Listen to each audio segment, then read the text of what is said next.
Hello, everyone, and welcome to episode 255 of At Odds with Wrestling. Joe and Adam here. Adam, hello. How are you? I'm doing fine, Joe. Just another week rubbing elbows with other fellow ECW originals. Oh, my goodness. Well, I could split hairs and say, Foley was there 94, 95. Your training was there. So you're just counting anyone that was there before Vince bought it as an ECW original, correct? Exactly. Like anybody that was there before the company made money. Okay. That's how you become an original. So technically, if we're looking at like the late 92, early 93 years, we have to include such luminaries as Jim Snuka, Don Morocco, Tito Santana, Terry Taylor, Jim Neidhart, the British Bulldog, King Kong Bundy. They walked in ECW so I can run. Right. And then you get like the Tri-State Wrestling Alliance guys like your DC Drakes and your Jimmy Janettis. Maybe more on that name later. Not Jimmy, but yes, I will. Listen, when you said last week that you were going, either I forgot or it was a period of time where you were no longer in the chat or whatever it was. But I was very jealous of you getting a chance to go meet Mick Foley and get the fig signed. Oh, like I mentioned last week, I feel like it's been like 6 months since I bought the ticket. So right. I mentioned it way back then, but I don't think it's ever come up since then. Like I bought the ticket for the meet and greet, which is like a photo and 3 autographs. And then I went and bought the 3-pack of figures. And then, 5 months went by. So, right. There's been no thought of it since then. But, yeah, so what was it? This past Sunday at Pandora's Box in Lafayette, New Jersey, which is about an hour 20 from me. Right. Maybe a little bit less for you. I'm not sure. But so before you get into the meeting of Foley, let me ask. Let me conduct the interview here. Trip out was okay. Line was okay. Any issues with any of the people outside? Any fun stories there? I mean, the trip is fine because it is really just not a turnpike, but like a highway road straight down, no traffic, a little bit of country roads when you get close to it, because it really is out in the middle of nowhere. Like when you hear New Jersey, you think this shithole state, and it is, but this was a passable part of New Jersey where there isn't, smelting factories all over the place and train yards. There's actually grass and blue skies. So it's an easy path to get there, no traffic. And I try to make it there to any of these because this is the second time I went to one. I went for Gargano. I know that a bunch. Sorry about that. Hey, it was pleasant to me. A bunch of the Pod Boys went for Mr. Hitman, which I do regret not going to. But if the meet and greet was at noon, I like to get there an hour early just to kind of assess the line. Because if I get there at 11 and there's 200 people in line, I'm like, oh shit, I got to jump in line. But I got there at 11. There was maybe, 20 people in the VIP line because they have 2 lines. They have one for the VIPs, which is where you buy the photo and all the autographs. And then there's a general line where you just want something. You want a picture, you want an autograph, whatever. So there's maybe 20-something people in the VIP line. So I'm like, okay, I'm just going to grab a coffee because there's a Dunkin' there. I'm going to go sit in my car, smoke, whatever. So I didn't really jump in line until maybe 11:25, and then Mick actually showed up a little early and started to do the meet and greet early, a half hour, 20 minutes early. But the line was fine. There was nothing. I don't have any good stories about anybody in the line. It's funny because literally everybody except for me, that you can see holding what they're going to get signed. It was just Funko Pops for days. Everybody had. Yeah? Everybody had the 3 different Funkos, the Cactus, the Mankind, and the Dude Love Funkos. There's one dude who had some classic Superstars figures, but for the most part, it was just Funkos for days. Yeah, well, that's the more recent 3-pack of stuff, so that kind of makes sense, Mm-hmm. Yeah, so it did not take very long to get inside. I'm kind of in the, by all means, stop me at any point if you have questions. But I did ponder the question on Twitter as I was standing in line. I'm like, oh, shit. do I do the cheap pop thumbs up or do I do the finger guns, Cactus Shack, bang, bang? And I think it was like 60-40 finger guns on the Twitter poll. But as I'm getting inside the building, because they let a few people in at a time, he would take a picture with people, as Mick. And then he had the Mankind mask next to him with like the hair attached to it. And he's like, oh, bonus picture because you guys paid so much to be here. So he was doing both of them. I was like, sweet, I don't have to decide. So I was able to get cool. One each. Yeah. Yeah, and that's the thing, and obviously not to cut you off there with the story, Yep. but Pandora's Box, this is not their first rodeo with having someone here, so I'm glad it sounds like these things were planned very well, right? Yeah, they do very well with like keeping it organized and keeping it moving and that kind of stuff. And Mick's a pro, gets there early, gives a little bit extra, and you don't really hear that from most people, for a variety of reasons. There's people that come in, they do a hair above the bare minimum, and they're there, like, if they're supposed to be there from noon to 2, they get there at 11:59, and they leave at 2:01, Yeah, and he was scheduled to do noon to 3, according to the flyer. And I feel like I saw like a video that Pandora's Box put out on their socials of Mick like thanking people, afterwards. And he says in the video that he was there for like 4.5 hours. Right. So he must have stayed later if, whatever the line was sustained it, Again, a true pro. Yeah. But, I'm just kind of eavesdropping like the conversations that the people in front of me had with him. And he was, much like Gargano, like he would sit there and talk to you for as long as you wanted. So people were like asking a bunch of questions. And it's funny, I will mention 2 things that like somebody in front of me mentioned. There was 2 kids, and I say kids, they were probably like 17 or 16. And one of them asked like, what do you think your best match is? And he's like, obviously the most famous is the Hell in the Cell. But he's like, my best match, like where I actually like did the best wrestling, was against Randy Orton at Backlash. Okay. So in case you're ever wondering what Mick's favorite match of his ever is. And then there's a funny thing. There was a blind lady, and it wasn't funny that she was blind, but I'm just, let me say this. Oh boy, come on. Like an older lady that was blind, and, she had somebody helping her go up there, and she's talking to Mick and says that she just went blind over the last, 15 years or so, and she was a big fan. And Mick was like, oh, it's a shame. I got really, really handsome over the last 10 years. You're never going to see it. As soon as you said that, I'm like, because listen, Foley's got this, I knew the line, but that's fantastic that he said that. Yeah. And I've said this before, when I go to meet and greets, I'm not like I'm not going to ask a bunch of questions. I'm not like a gush over somebody and be like, you kept me out of gangs type of guy. I just want to be like you and Sunil. Yeah. I just want to be like, hey, big fan, really nice to meet you. And that's how I started off with Mick when it came out to my turn. And I will say this I plopped down the Jack's 3-pack of like that has the Dude Love and Cactus and Mankind in it. And the first thing Mick says is he looks at one of the handlers, the guy that's taking the pictures. He says, I don't want to blow up this guy's spot, but did he pay for 3 signatures? And I'm like, and the guy's like, yeah, Mick, all these people that are in the first line are like, got the VIP package. So I said to Mick, I was like, do I look like somebody that would try to pull something over on you, Mick? And he's like, he paused. He's like, no, you're okay. If you were wearing the purple jacket, he might have said something different. I'm just saying.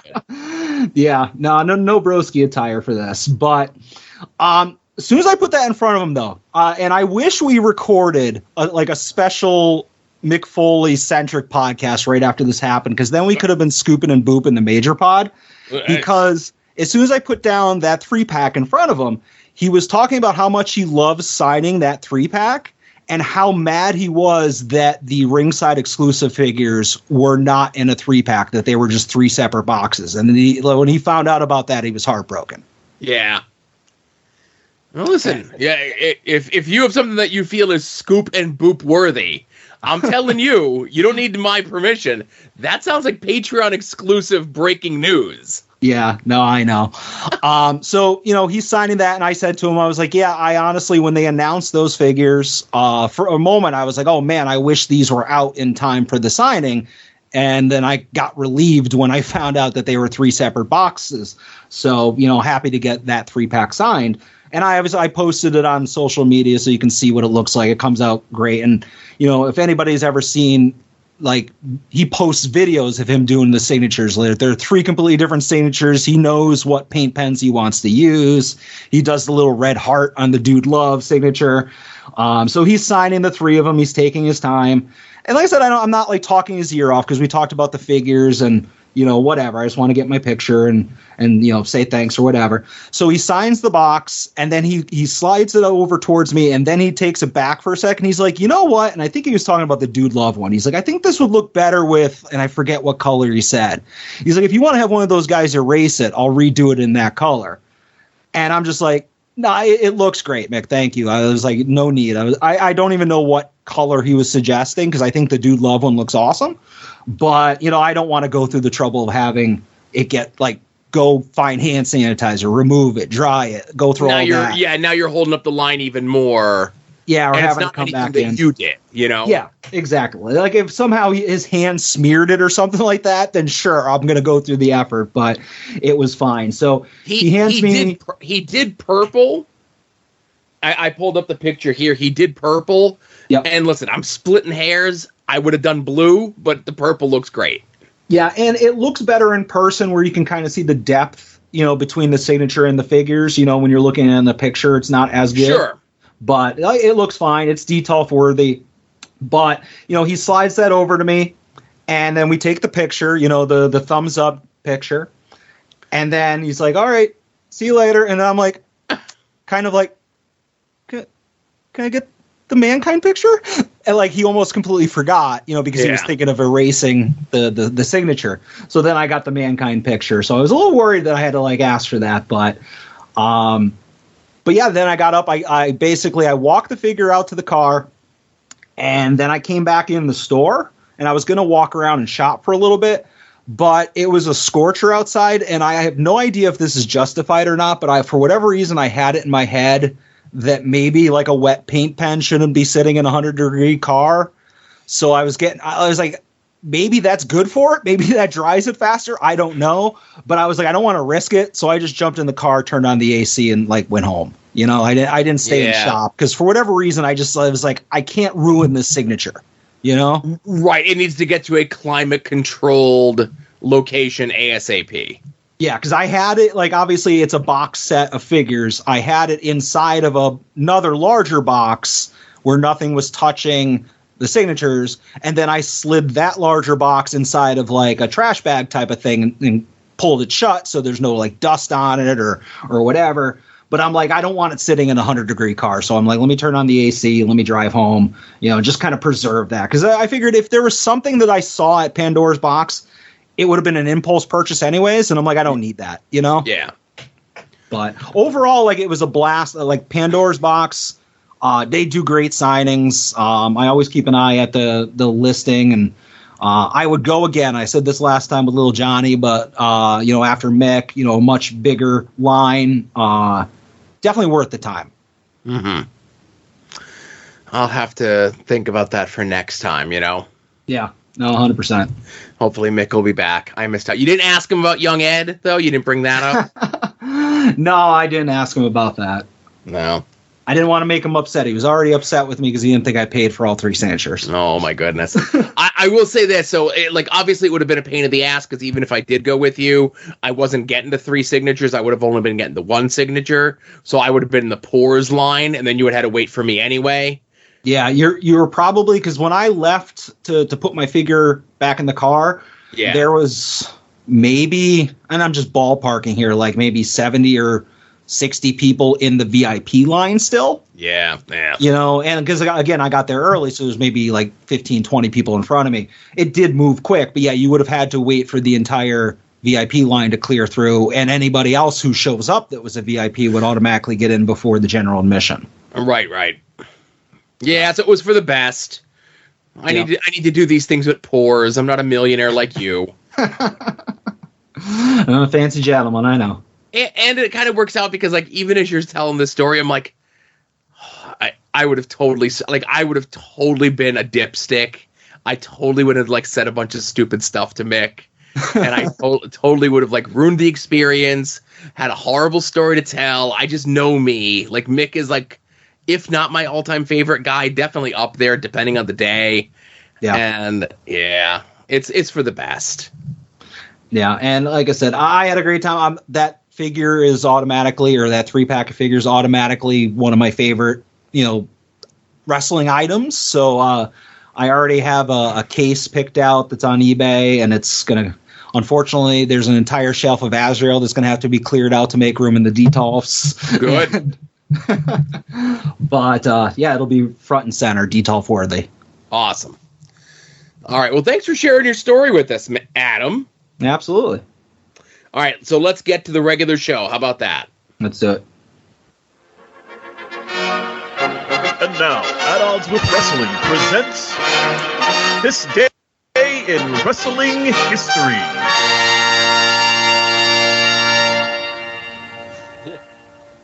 All right. This day in wrestling history. On this day in wrestling history, 27 years ago. I hope everyone feels old. World Championship Wrestling held the pay-per-view Hog Wild, the inaugural Hog Wild, when they would later change it to Road Wild, from beautiful Sturgis Bike Week in Sturgis, North Dakota. Free attendance, so a $0 gate. We are in the midst of the hottest period in World Championship Wrestling. The NWO has just started, and this is a pretty stacked card, to say the least. And now, as I have the card here on the screen, Adam, I'm not going to read the entire card, but the Medusa versus Bull Nakano match, do you remember what the stipulation of that match was? I don't. The winner gets to smash the motorcycle of the loser. All right. Were Medusa and Bull Nakano notorious motorcycle enthusiasts? No, but, it's at Bike Week. Medusa rode out on like a Harley. Bull Nakano came out like on a Japanese motorcycle to get heat. Sure. Of course. So that was the bike that got destroyed because Medusa wins this match. They did a Chris Benoit versus Dean Malenko singles match that goes to a time limit draw and then gets the 5 more minutes. And this was very much the wrong crowd for this match to be taking place in front of. I can imagine. Was this one of those where like people were sitting on their motorcycles and revving them in lieu of cheers?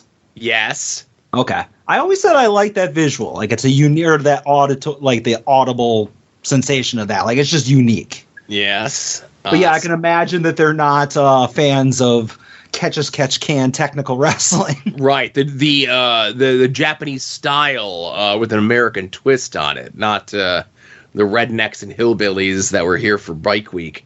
Another match for completely different reasons, definitely in front of the wrong crowd, was the Steiner Brothers versus Harlem Heat. I feel like I know who the heels to the crowd were. Oh, yeah. Oh, yeah. And, of course, in our main event, we have defending the WCW World Championship, the Giant, taking on Hollywood Hulk Hogan. Hogan wins, and then after the match, we get one of the most iconic moments in all of professional wrestling, bar none. Something that is still emulated and copied to this very day. What do they have? Oh, that's spray paint. Oh, my God. They're going to spray paint. I cannot believe this. This is unbelievable. Somebody needs this is to go in my there stomach right now. They are They have spray painted Tony, the NWO logo. Tony, forget what they're doing. NWO is the only way to go. And what you gonna do? Thank you, brother. This is scary. Watch this. Gentlemen, the NWO in their most visual moment. They sunk at the booty man to bring in the paint and the kick. They had blatantly attacked him. There's a message been sent out to Ric Flair. Apparently Hogan and Ric Flair will do battle at the Clash of the Champions this Thursday live on TBS in Denver. And the Giant laid out. Now, they mentioned the upcoming Clash of the Champions with Hogan versus Flair. Mm-hmm. And I may just watch that one this week for my own viewing pleasure, because this is the first Flair Hogan match that they ever do where the roles are reversed, and it's like Flair as the wild babyface and Hogan as the chicken shit heel. Okay. That does sound interesting, yeah. Yes, but yeah, Hogan spray painting the belt. Like now that I'm thinking about it, and obviously you said much copied. We have Pepsi Phil with his Real World Championship. Who else notably spray painted belts? Okay, so you have all the other times that like they would do it multiple times when the NWO would win it, right? Mm-hmm. They spray paint the belt when Tony Storm won it with the Outcasts spray paint colors? If they did, it was gone by the next week. Right, it was probably gone by the next week, but they still did it. Gotcha. But yeah, just very iconic, very influential. What did Hogan spray paint across any crucial letters on the WCW belt? Oh my goodness, he certainly did. He spray painted across the E in championship wrestling. Even back then, there was a just say no to the elite. Exactly. All right. So, also on this day in wrestling history 25 years ago, we have our head-to-head Monday Nitro versus Monday Night Raw. Both shows are live. Nitro is taking place from Rapid City, South Dakota. And I want to just say this, okay? There was a period of time pre-pandemic, and there was drips and drabs since they've gone back to live touring, that AEW was hitting a lot of the oddball spots that WWF never hit. Like, they had a TV taping that was scheduled in, like, Arizona and, you know, all these other crazy places like the Dakotas, places that typically did not these days get WWF TV, right? And then obviously the pandemic changed that, but that was one of the things that WCW had over WWF, especially during this time frame, is that even when WCW was starting to go on the downturn, they would go to one of those towns that was just underserved by WWF, and they would just draw like a huge raucous crowd. Yeah, because WWF at this, well, I mean, with no competition, they're like, we're just going to hit the big cities that will fill the venues, and you don't like it, fucking watch things on the cock. Exactly. So, again, I know you're going to be surprised by this. No clip, sadly, for this Nitro. Another 3-hour Nitro, another show just jammed up with a bunch of, like, garbage, you know. You're getting matches like Horus versus Raven, like the Raven's flock is still feuding with itself, right? Mm-hmm. But then, like, you're also getting, like, Steve McMichael versus Sick Boy. Lex Luger beats Mr. Hitman for the U.S. title. Oh, that's a shame. That is a shame. Now, the only thing is, and again, unfortunately, no clips came up from this, so you're just going to have to go by my explanation of this, and you're just going to have to trust me on this, because this is exactly how it happens, okay? All right. So, it's advertised that Stevie Ray is going to be defending the WCW television title against Chavo Guerrero Jr. Chavo gets laid out backstage by Jericho, who just the week before had lost the Juicerweight title to Juventud Guerrera, Mr. Juice himself, right? Mm-hmm. So, Jericho lays out Chavo, takes Chavo's place in the match. It's now heel versus heel, because Stevie Ray is a heel. Ref gets bumped. The Giant, the Giant, who is in NWO Hollywood, does a run-in to help Chris Jericho win the TV title from Stevie Ray. Okay. 2 weeks later, Stevie Ray joins NWO Hollywood. Makes perfect sense. Right. The thing with Giant helping Jericho never gets followed up on, and the thing with Giant costing Stevie Ray the TV title and then Stevie Ray joining up with him 2 weeks later is never touched on either. It was never like Stevie Ray in a throwaway thing saying, if I can't beat the NWO, I might as well join him, or... Well, so again, we're getting a couple weeks ahead of ourselves, but essentially what happens is Brett is feuding with Booker T during this time frame. Brett calls out Booker T. Booker T is laid out backstage. The way that it's shot, it's very clear that we're supposed to think that Stevie Ray beat up Booker T. Stevie Ray then comes out and accuses Bret Hart and the NWO. Now, bear in mind, side note, Bret Hart, not officially a member of the NWO during this period, even though he wears the NWO Hulk Hogan shirts. He never wears like a regular NWO shirt. Mm-hmm. He's called on TV by the announcers the head recruiter for Hulk Hogan. Again, WCW really used Bret Hart well. So Stevie Ray comes in, accuses Bret and the NWO of laying out Booker T. The rest of the NWO come in, ask Stevie Ray to join up with them, and Stevie Ray just joins up with them. Okay. That's, yeah. Right. So that's what's going on over on Nitro, okay? Yeah. Over on Raw, things are hot, things are heavy. It's taking place in Omaha, Nebraska. You know, we got big stuff going on with DX. I don't know, Adam, if you remember this. This is the infamous DX split segment. I mean, you'd have to be more specific. I don't know exactly. Okay. Yeah. Okay. I didn't want to pull clips for this because the whole thing is very visual. Okay. Mm-hmm. So as we had mentioned several weeks leading up to this, there had been matches on TV pitting either in one-on-one matches against each other or as part of like triple threat four-corner matches. X-Pac and Triple H were wrestling each other. And it was all to determine who the number one contender for the Intercontinental Championship was. Things have gotten heated. And as we went off the air last week, it was looking as though DX was going to break up. Okay. So the show starts off with, there's going to be tonight, are we going to see the DX split? Okay. Okay. Yep. So all the members of DX all arrive separately, the Outlaws together, Chyna by herself, X-Pac by himself, Triple H by himself. So, Adam, I know you're going to be surprised by this.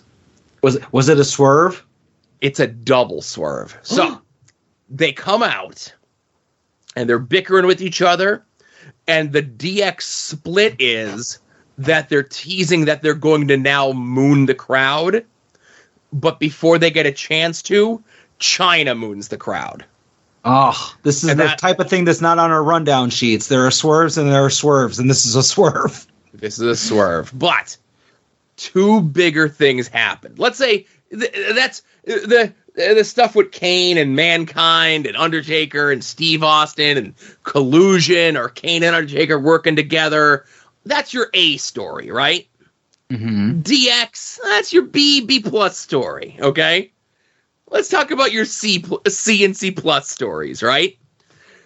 So as we went off the air last week, Taka had turned on Val Venus. Kai and Tai had beaten him up, drug him backstage, and for the last 2 weeks, Yamaguchi-san has threatened, I choppy you pee-pee. And right as the sword was about to come down on the big Valboski, the lights went out. The lights went out. Spotlight on Val Venus. And then let's see what happened here.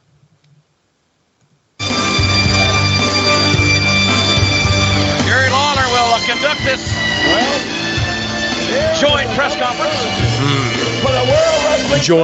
Joint press conference, right? Now, there's the man. Hang on, I'm going to pause this for a second. I'm sorry. Okay.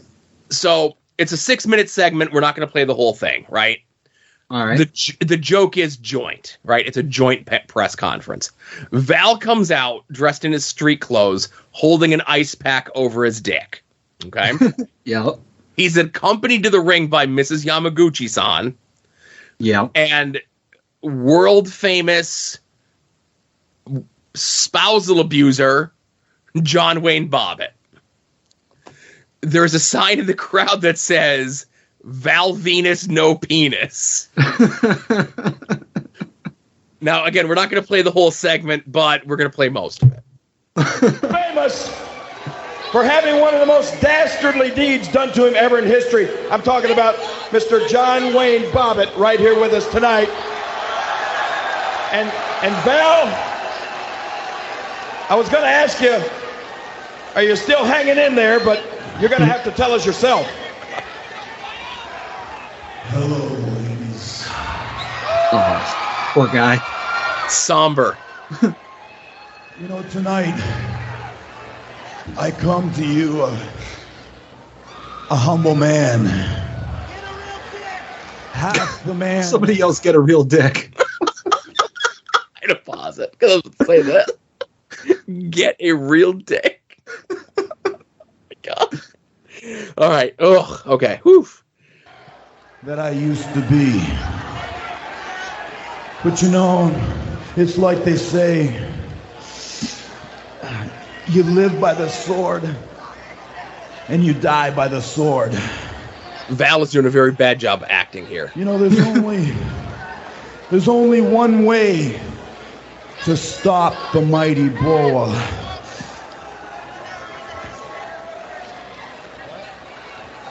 And that's to sever it at the head. Well, ladies, you better take a rain check on them new snakeskin boots. This is a horrible segment. Because the Big Balboski is alive and ready to fight, baby! Rips his pants off. But he can't get them off all the way. The Valboski lives. Well, apparently, All right. You can do it, buddy. Yamaguchi-san did not get the job done. Val, exactly what happened last week when the lights went out? Well, you know something?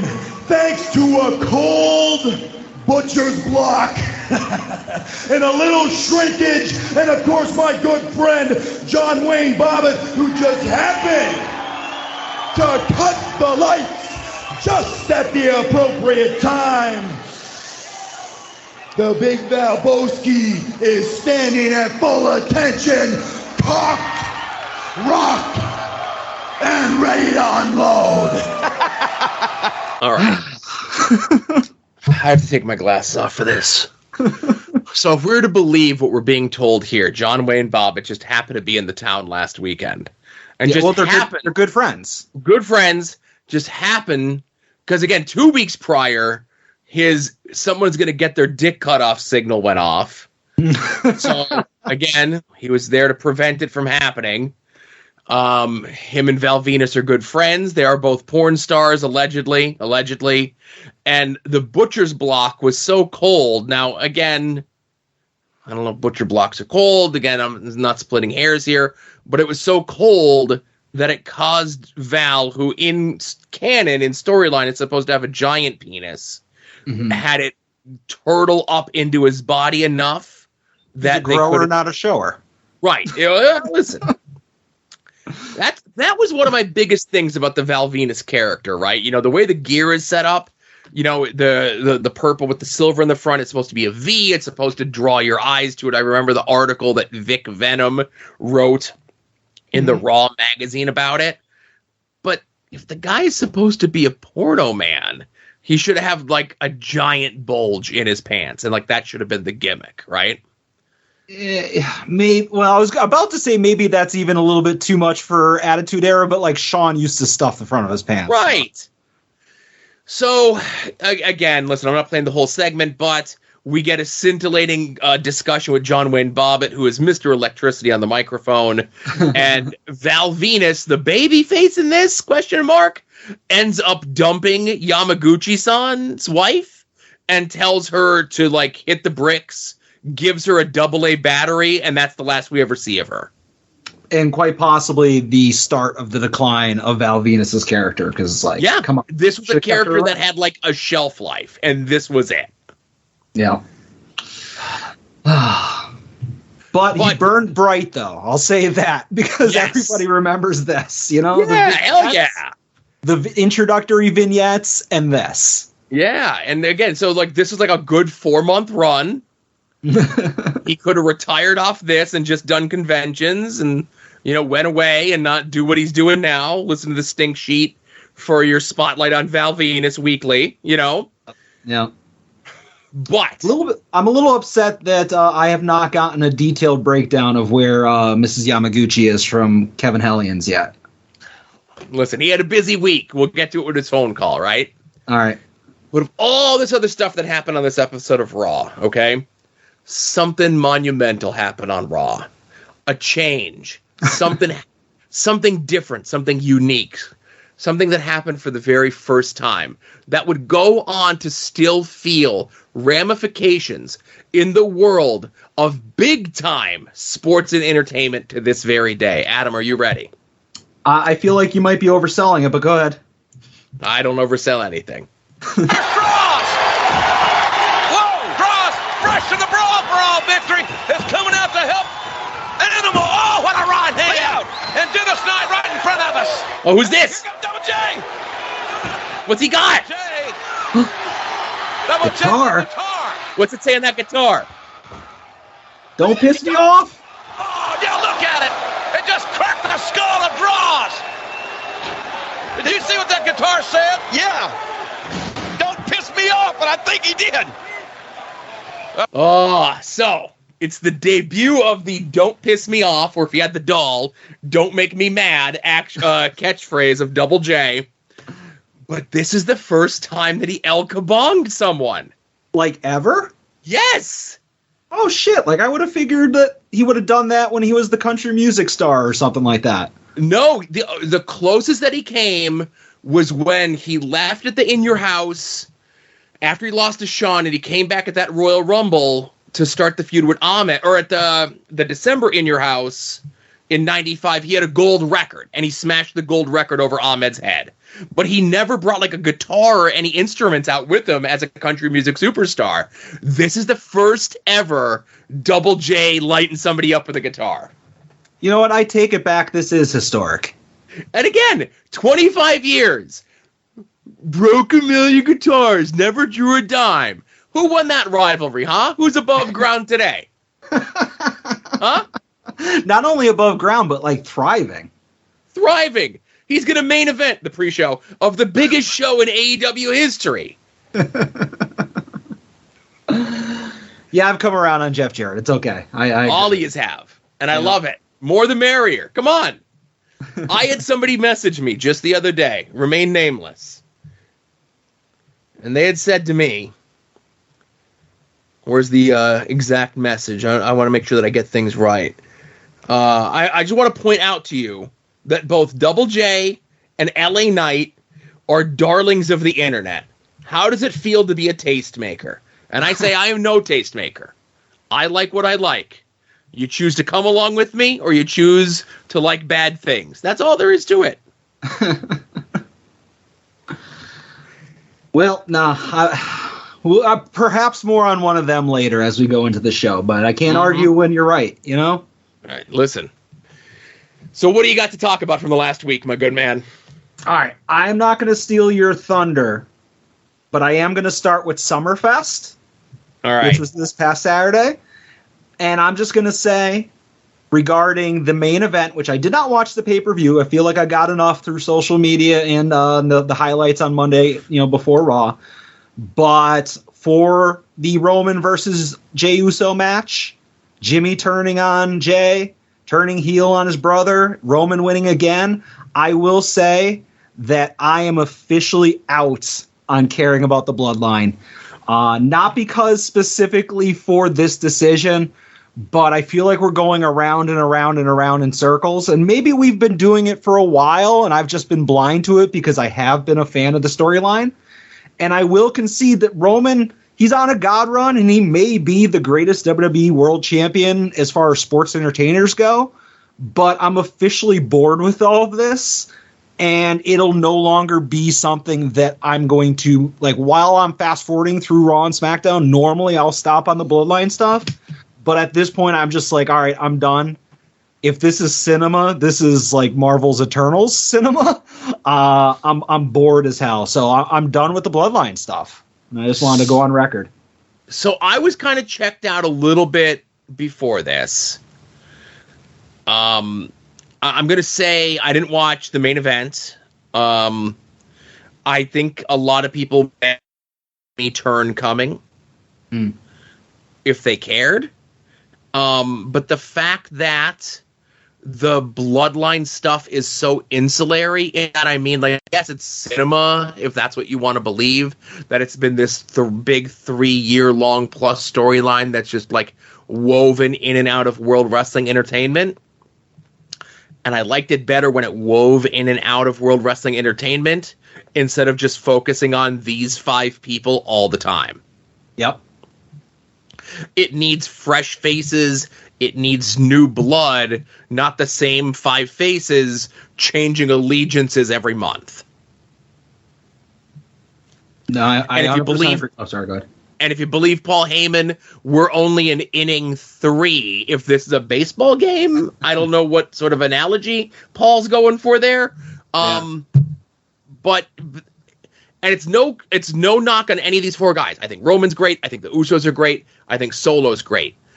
But if they're just wrestling each other all the time and interacting with each other all the time, I want to see something different. I want to see Solo interact with whomever. And listen, they were doing this stuff up to WrestleMania. And then once WrestleMania happened and Roman beat Cody, just for the last 5 months, it's just been all Bloodline infighting stuff. And I don't care.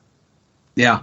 And I feel like no matter what promo you give to any one of them, we've heard 80% of it before. It's just being mad-libbed with who's fighting who. For sure. And you can do the most captivating promo on the planet, but if it's just those 4 people, those 5 people over and over and over again, it's like I'm just done. And maybe it's just the still the hangover from, not getting what we wanted from Sammy, whatever, or the people out there that wanted Cody to win. Shout out Mr. Tim. But I don't know. And I honestly believe that the person who's going to eventually beat Roman probably isn't in the WWE yet. Whether it means it's an outside signing or somebody from NXT or somebody that they haven't, I'm alluding to the fact that we might be years away, and I'm fine with that, but I don't want years of Bloodline infighting. Because what happens when Roman takes care of Jey Uso, and then we do 2 months of him fighting Solo? And I do disagree with Final Wrestling Place. I do not think Solo's the guy that's going to beat Roman. Oh my God. But there's going to be a feud between Roman and Solo. It's going to happen. And then Solo's going to unite the Usos again. And then they're all going to go after Roman. And I'm just not here for it anymore.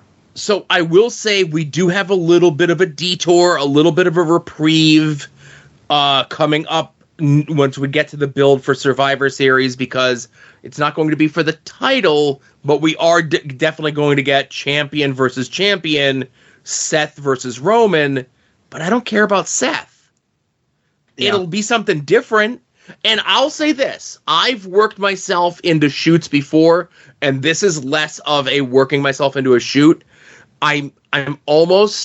I would bet money, if somebody pointed me in the direction where you could lay down money, I would bet that Cody beats Roman next year at WrestleMania. Yeah, I mean, possibly. I still like the idea of it. They're going to go. How many more years do we have until he passes, Bruno? It's a while. 5 years? Or I mean, 5 years total, and he has 2 more or something like that? I know they always they play fast and loose with Bruno because they kind of sometimes combine his 2 reigns, Mm-hmm.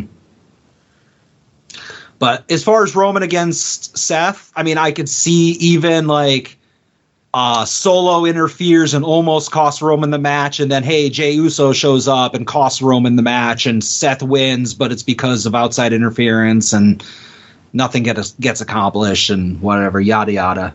Not here for it anymore. Right. So, what do you have? I was looking up the Bruno thing, right? Okay. Yeah. So Bruno's first reign is 8 years. Well, 7.5, let's say. It's May of 63 to January of 71.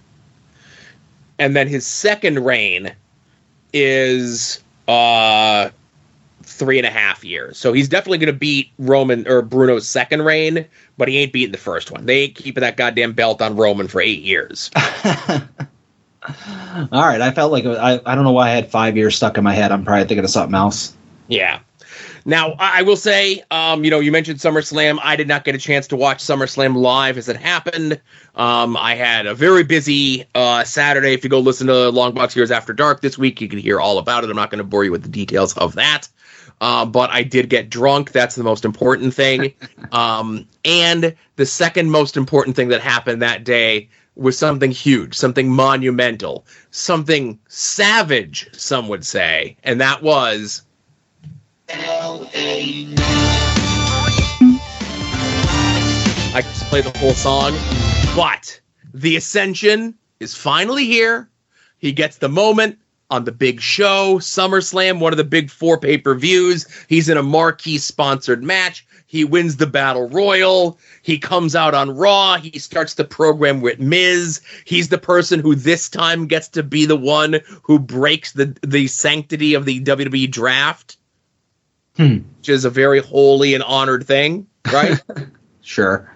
And then I would even go as more importantly, when you're talking about a winner, someone who's on a roll, someone who's at the top of their game, you want to have them sprinkle a little bit of their dust on another thing that's on the up and come, the up and rise, And I'm not talking about the Slim Jim commercial with him and Bianca. That was awesome. That was a blast. When anyone out there starts seeing the LA Knight branded Slim Jim stuffs, you give me a holler, grab me a cardboard standee. I'll make good on it. But Saturday, he wins the Battle Royal at SummerSlam. Monday, he breaks the draft by appearing on Raw. And then Tuesday, more importantly, he sprinkles some LA Knight dust on a real New York baseball team, throws out the opening pitch for the New York Mets, and all is right with the world. You don't see him slumming with some other New York team. Is there even another baseball team in New York these days? Who even knows, right?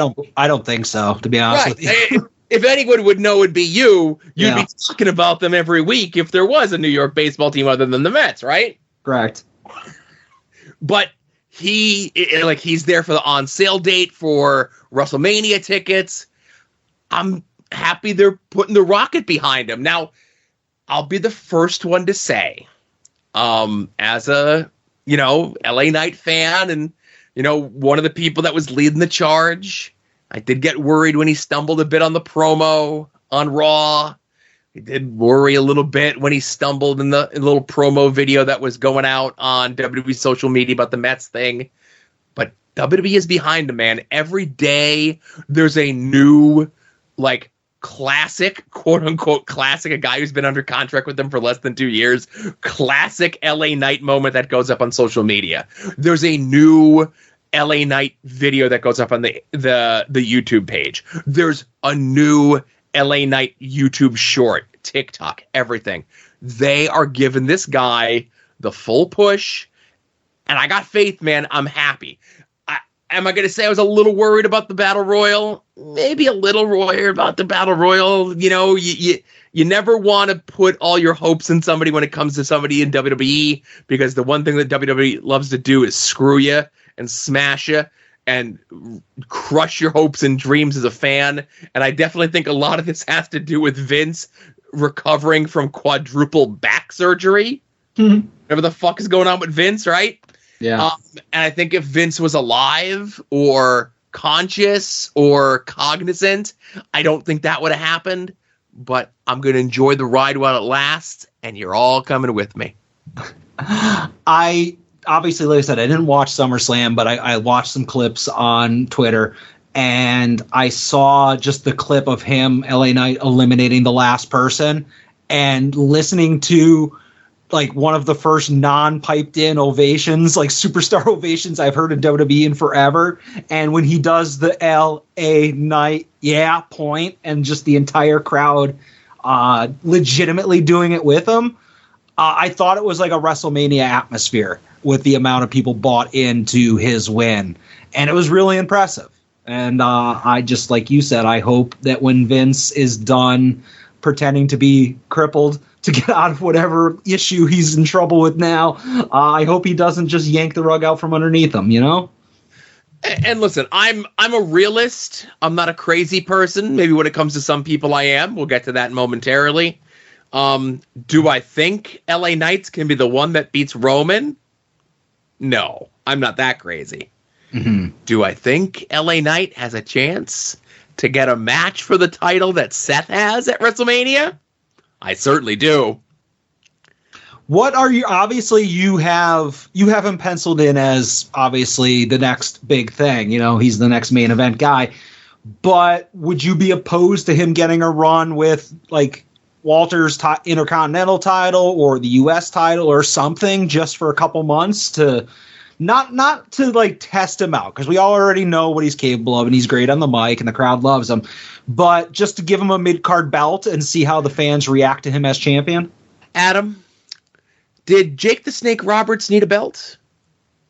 Oh, again, did Hacksaw Jim Duggan need a belt? You're pitching for him to be world champion, and I'm saying, well, let's meet you halfway first.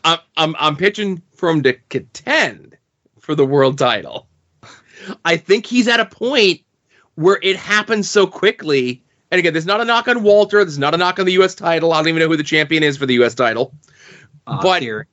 Okay.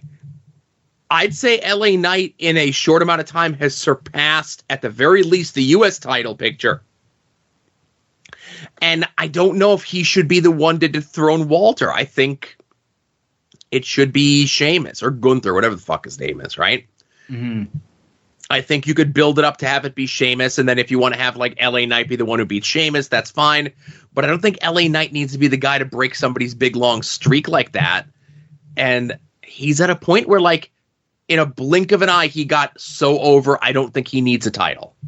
Contend for a title, be in the main event picture, have a match at a B pay-per-view against Roman, sure. Main event of WrestleMania against Seth for that title, absolutely. Win the title? Maybe.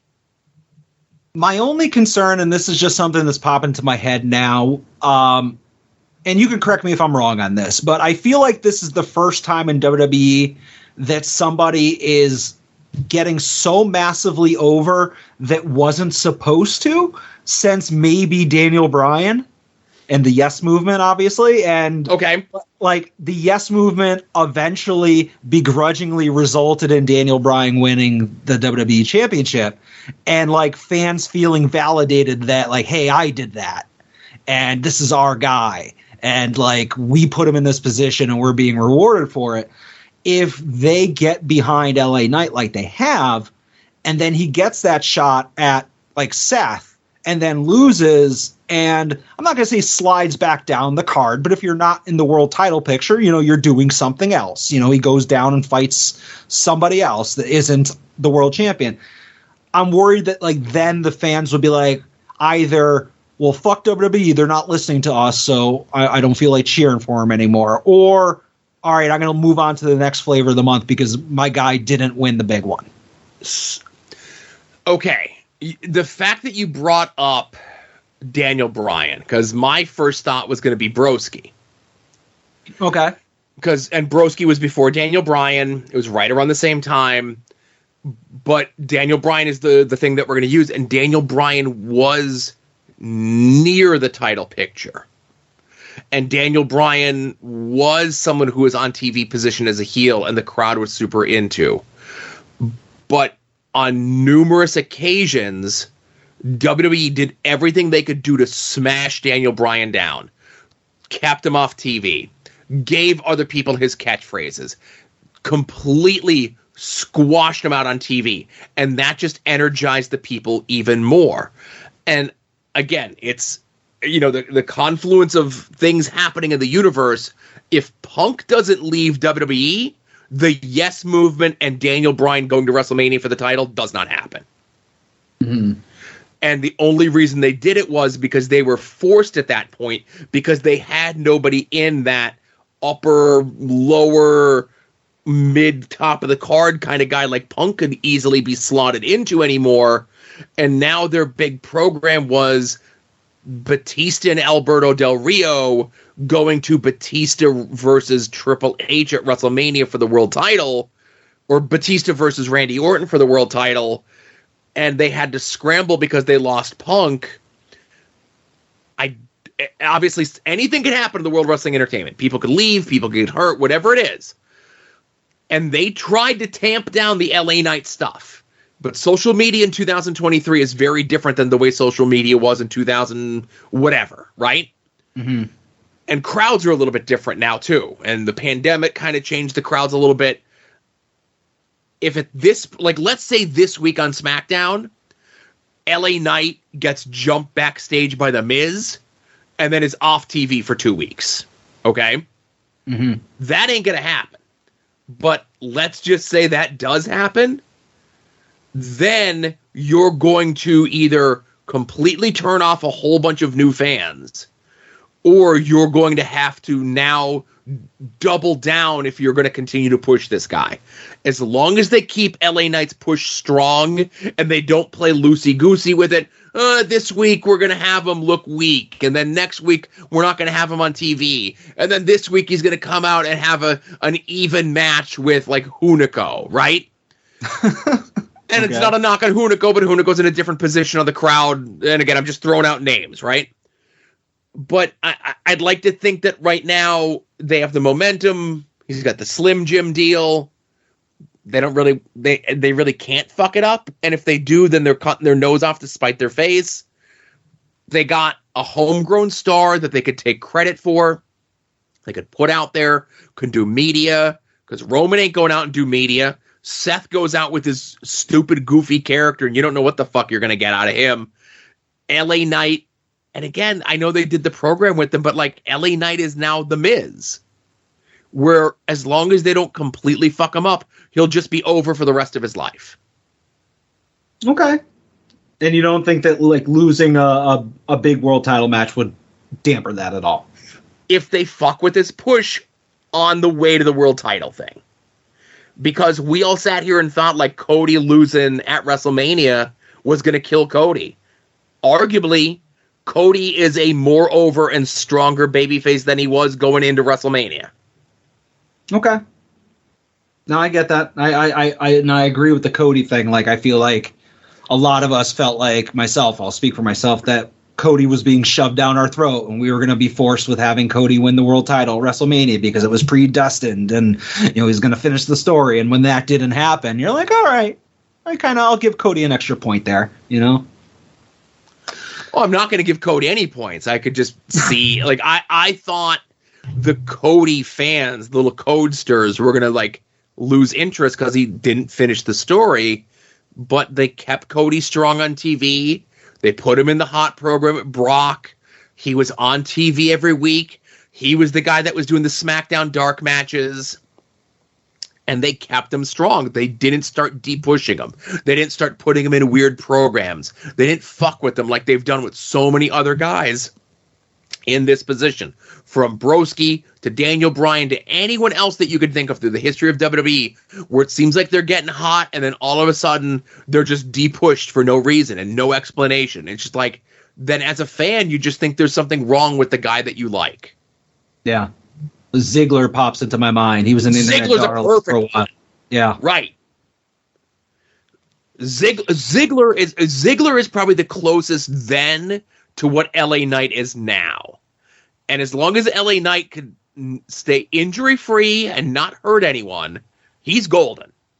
Mm-hmm. Okay. Anything else on that?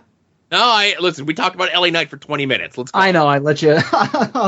I'll be relatively quick on this, but again, contractual obligations state that I have to talk about the MJF Adam Cole segments on Dynamite this week. And I'll just be quick. They had the vignette at the trampoline park. MJF, being our scumbag, throws dodgeballs at a bunch of little kids. Haha, funny bit. I liked it. Then they get their in-ring stuff.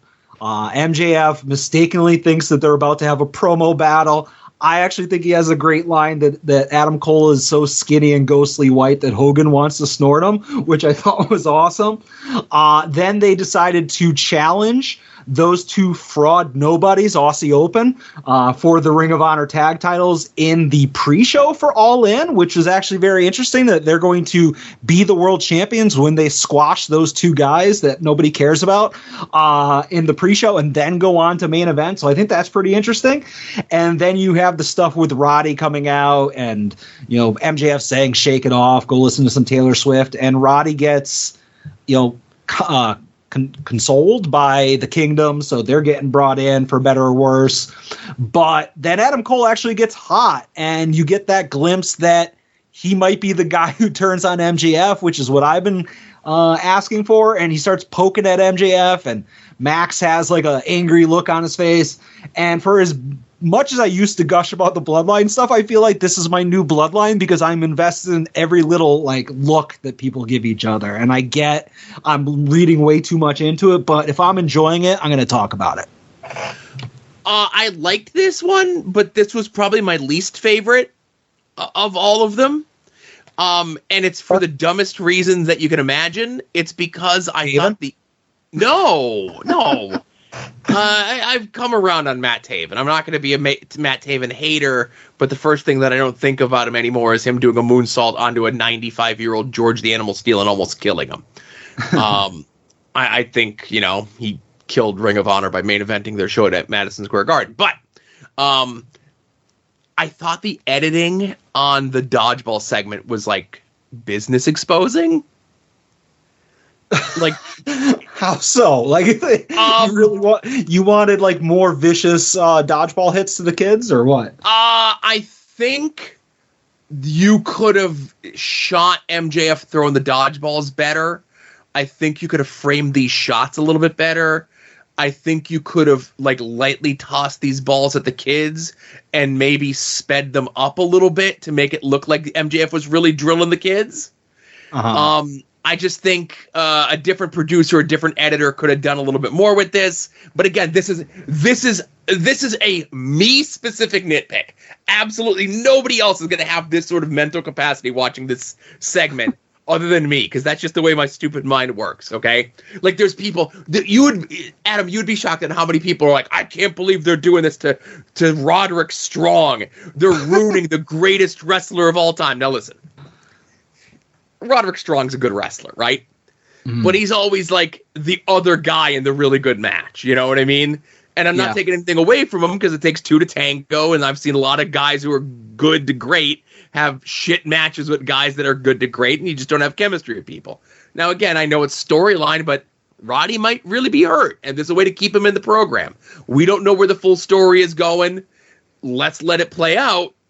I'm going to notice something, though, Adam. Maybe you didn't notice it, but me and my keen eye noticed this, right? So when Roddy comes out and MJF is cutting his promo on Roddy, and it's a very what's the word I'm looking for? It's a very cutting promo.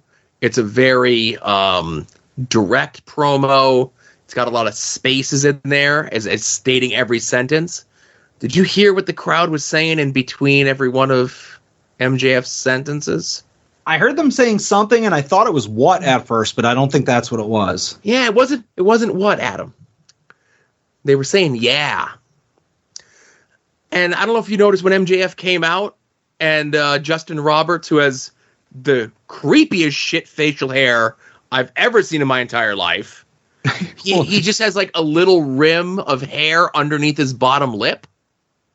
He's doing the reverse Vince. I don't know what the fuck he's doing. But when Justin Roberts announced MJF's name, and, you know, MJF, when they say his name, they say the letters MJF. And when they said it, he did like a 3-fingered point thing that I've never noticed MJF do before. Is MJF a fan? Is MJF a fan? Oh, Jesus. Hey, listen, you want a copy from the hottest act in all of professional wrestling, Max, I completely understand. You know, just maybe cut the guy a check. You know, I think when it comes time for that bidding war of 2024, and they tell him he's going to come in as Max Dupree Jr., LA Knight's new manager, maybe you could stay down in Jacksonville with Tony and the other kids, right?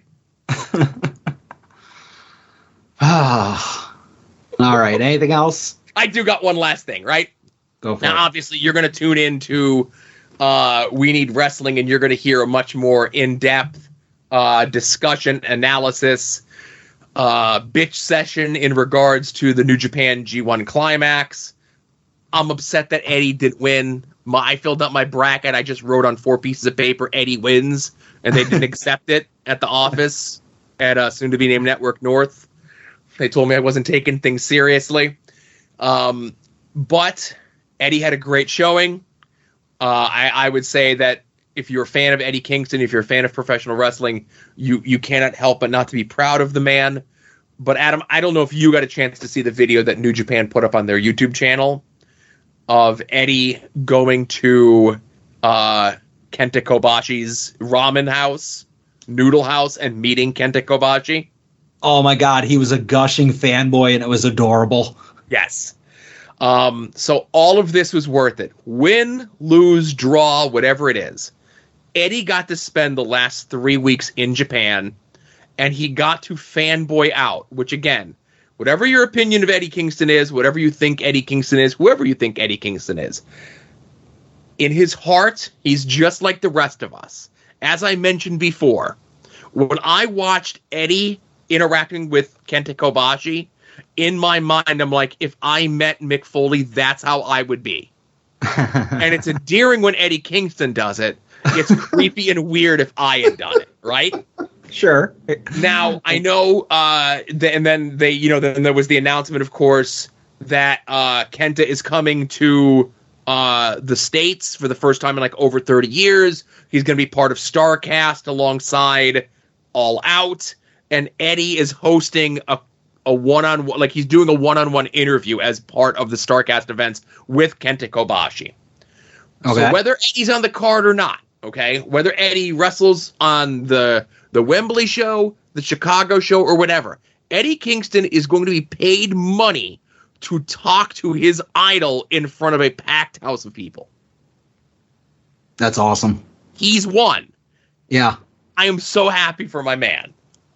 Like, and I obviously want a long and successful career, but if he never did anything in wrestling again after this, all of this, he would probably be pumped. You know, well, like he's still got to win the world title, a title at Arthur Ashe, and then he could be done.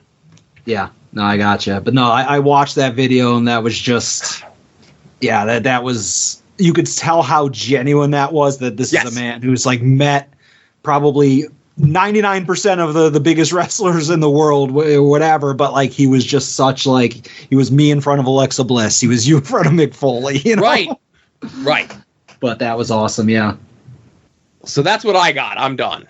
I'm just going to say I'm going to be very, very quick. I don't know if it's scheduled for Rampage or Collision, but there's a little mini tournament to decide who the 4 women to wrestle at Wembley are. And there's a match coming up. It is Sky Blue versus Saraya. And I just want to say if Saraya wins, we riot. I will fucking get a sheet and I will write it on there and I will hang it from the Manhattan Center or whatever building I have to.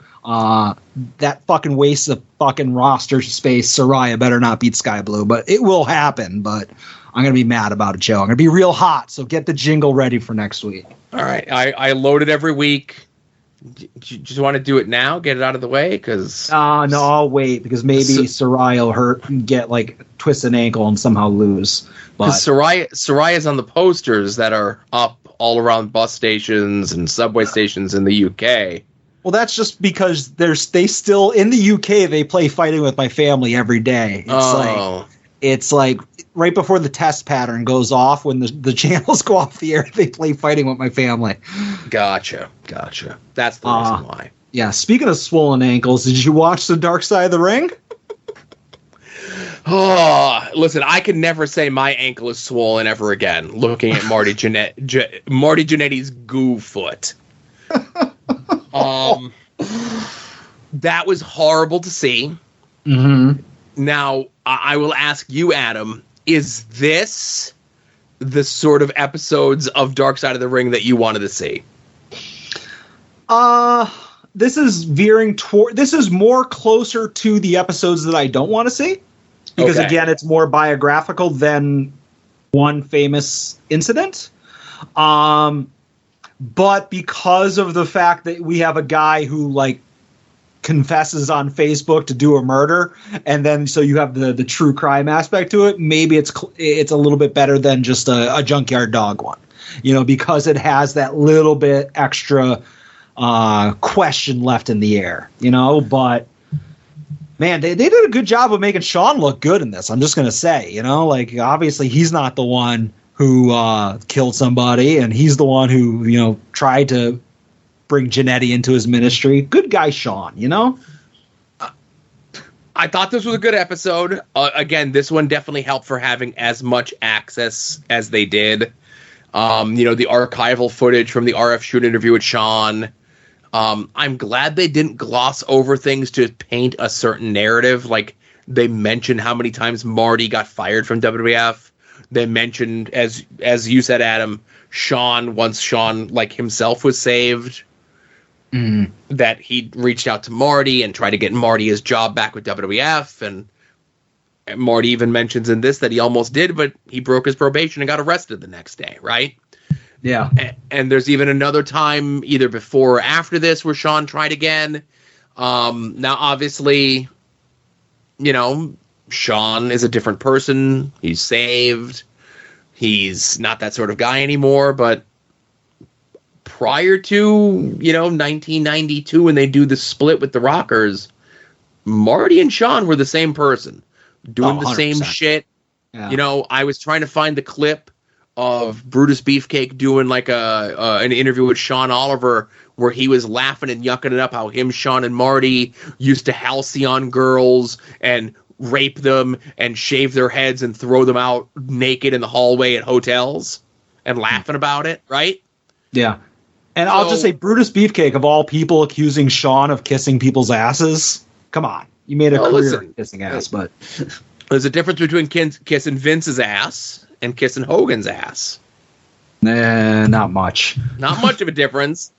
But I thought it was really good. I'm glad they didn't gloss over a lot of the stuff. And they kind of preface it at the beginning with that girl who's Marty's friend, and then they show the pictures of when they were first dating, and she looked way too young to be dating a guy like that. But again, I don't know her actual age, and, the statute of limitations is up. But she kind of prefaces all the stories that we're going to hear here that you really can't trust anything that Marty says, because he's always trying to tell a story, trying to pop the boys, trying to get a rise, trying to get a reaction out of someone, and you really can't believe any of the stuff that he says because he'll just lie about it.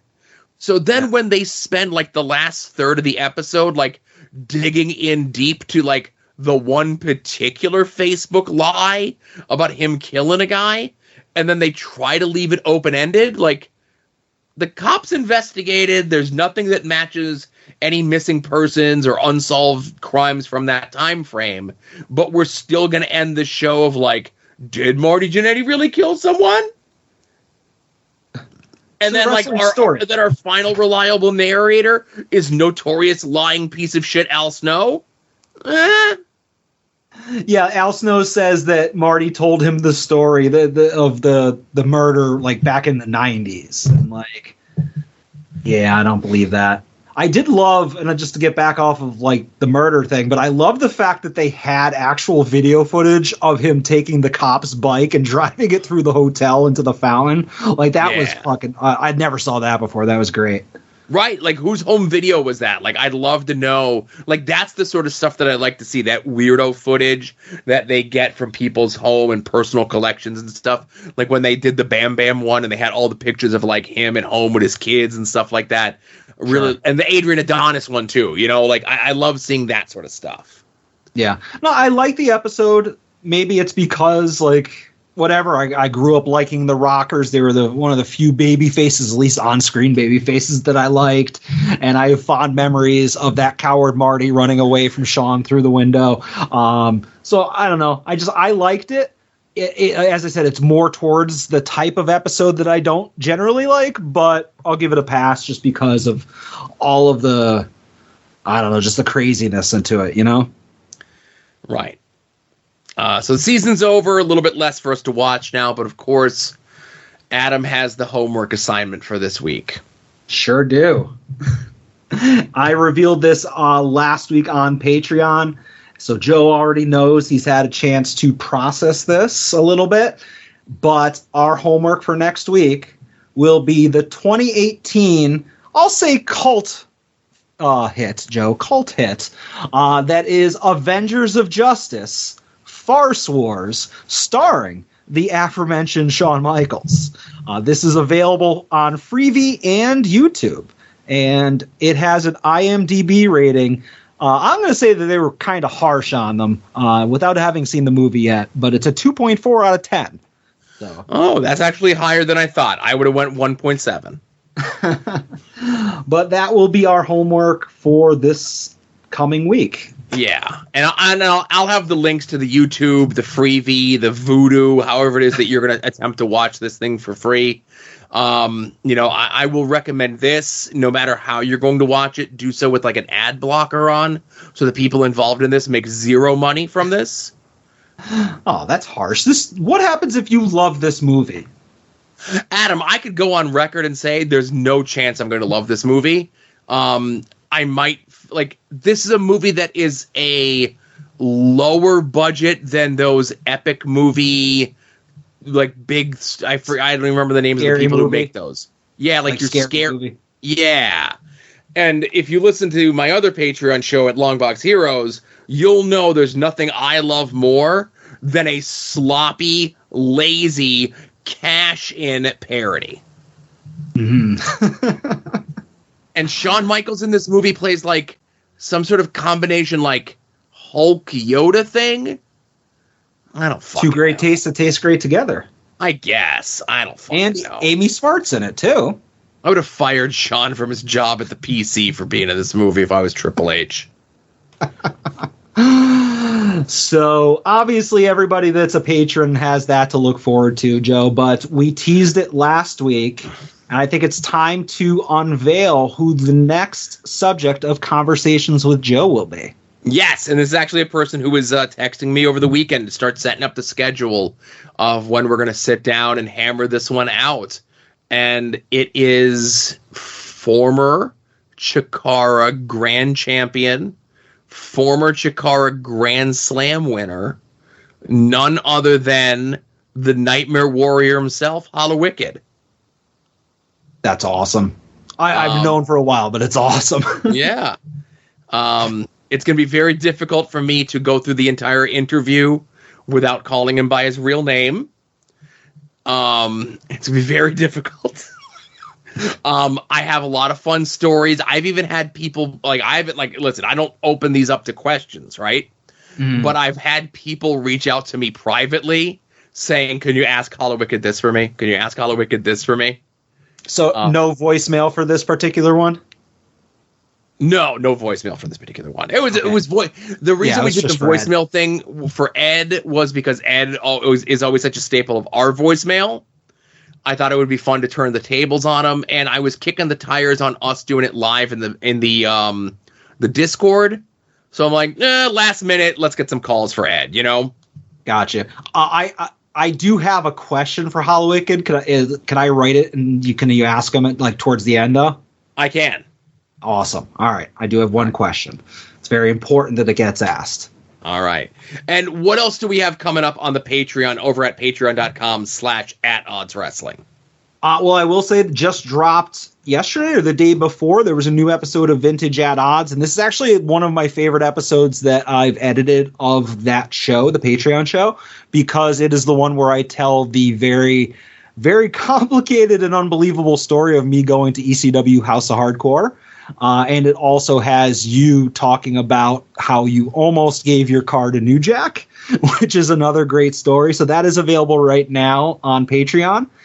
And coming soon, and by soon I mean I think the 21st is when we're recording, But Sports Talk will be returning as myself, Marcus, and Brett will be doing our NFL season preview. Mm-hmm. So that'll be available on Patreon as well. If you're a sportsman, then there you go. Yeah, I mean, we had a lot of good feedback about the funeral for the New York Yankees and the Phillies kicked out at 2.5, so they're not quite dead yet, but the Yankees, they're deader than dead. So we're looking to do that for football. We're obviously going to cover our particular teams, because we're all fans of different teams. I'm going to gush over Kenny Bogod Pickett, and there'll be a lot more on that episode as well. So that'll be coming out, like I said, around the 21st. All right, I'm looking forward to it. When does the NFL season start? Not till September. Obviously, we still have the soon-to-be-named Network Fantasy Football Draft. The first game of the NFL season is September 7th. So we got about a month. Yeah, a little bit more than a month. Yeah, and listen, I know it's branded as Long Box Heroes, but we do have the pigskin pick'ems. If you are not a complete degenerate gambler, it's just a fun way, straight up picks. The link is on the front page. It's the first article there when you go over to longboxheroes.com. It's over in the Discord a bunch of times. Sign up, have some fun, pick some teams. And I always say, if me, who does not watch football or know anything about football, beat you in the standings by the end of the season, you have to stop watching football because you don't know anything about football. And every single year I start off horrible and then go on a god run, and I just have to pass out Todd, and I'm like at least 2 years consecutive of having a better score than Todd, so I'm happy about that. Right. We all have our goals of people that we have to beat or do better than or otherwise. Exactly. All right. So, hey, let's get into some voicemail, huh? Oh, yeah, let's do it. Hey there, Joe and Adam. It's Yellow JB here, just calling in. Not at my usual audio setup because I am out and about on the town. I'm going bowling. Had a work conference today, started a new job, all that fun stuff. Plus, got to celebrate a little bit after putting down Rob Van Dam last night. All right, gonna have a fun time. Gonna go bowling, have a couple of beers, have a little bit of fun, just celebrate with, my banging wife, girlfriend, I forget what. Yeah, but alrighty, well, hoping y'all are having a great time. So, match recommendations for someone that I have not asked about yet. You know what? Let's go a little bit more old school. But you know what? Jake the Snake Roberts. Going through some old Dark Side of the Ring, and then I was looking at the Grizzly Smith documentary. So, what do you got for Jake the Snake? All right, thank you. I know he had a great match on Herb Abrams' UWF pay-per-view. Oh, no. Can I just say, and I blame you, Joe, for this, and I'm very, very mad about it. What? When the other JB was mentioning RVD, all I thought about was RVD. Yeah. Right. RVD's another one. He's a big LA Knight fan. They're contemporaries of age. But now I'm like, MJF. Yeah, RVD. Oh, man, I'm mad. It's taking over the world, baby. Jake the Snake Roberts match recommendations, Joe. So this is tough, actually, because as good as a worker as Jake was as getting people back into the buildings, Jake was more a guy about memorable promos and memorable moments more than anything else. A lot of his actually big time matches are snoozers. So I'm gonna go, and here's another. I'm gonna go hot take with this. His best opponent was Macho Man. There's a Saturday Night's Main Event from late '86 where it's a heel versus heel matchup of Jake versus Macho Man. Watch the pre-match promos as well, and then you have the match that takes place at Tuesday in Texas with Jake and Macho Man. And then I think there is a blow-off match on the Fox Saturday Night's Main Event. Those are the three that I would mention.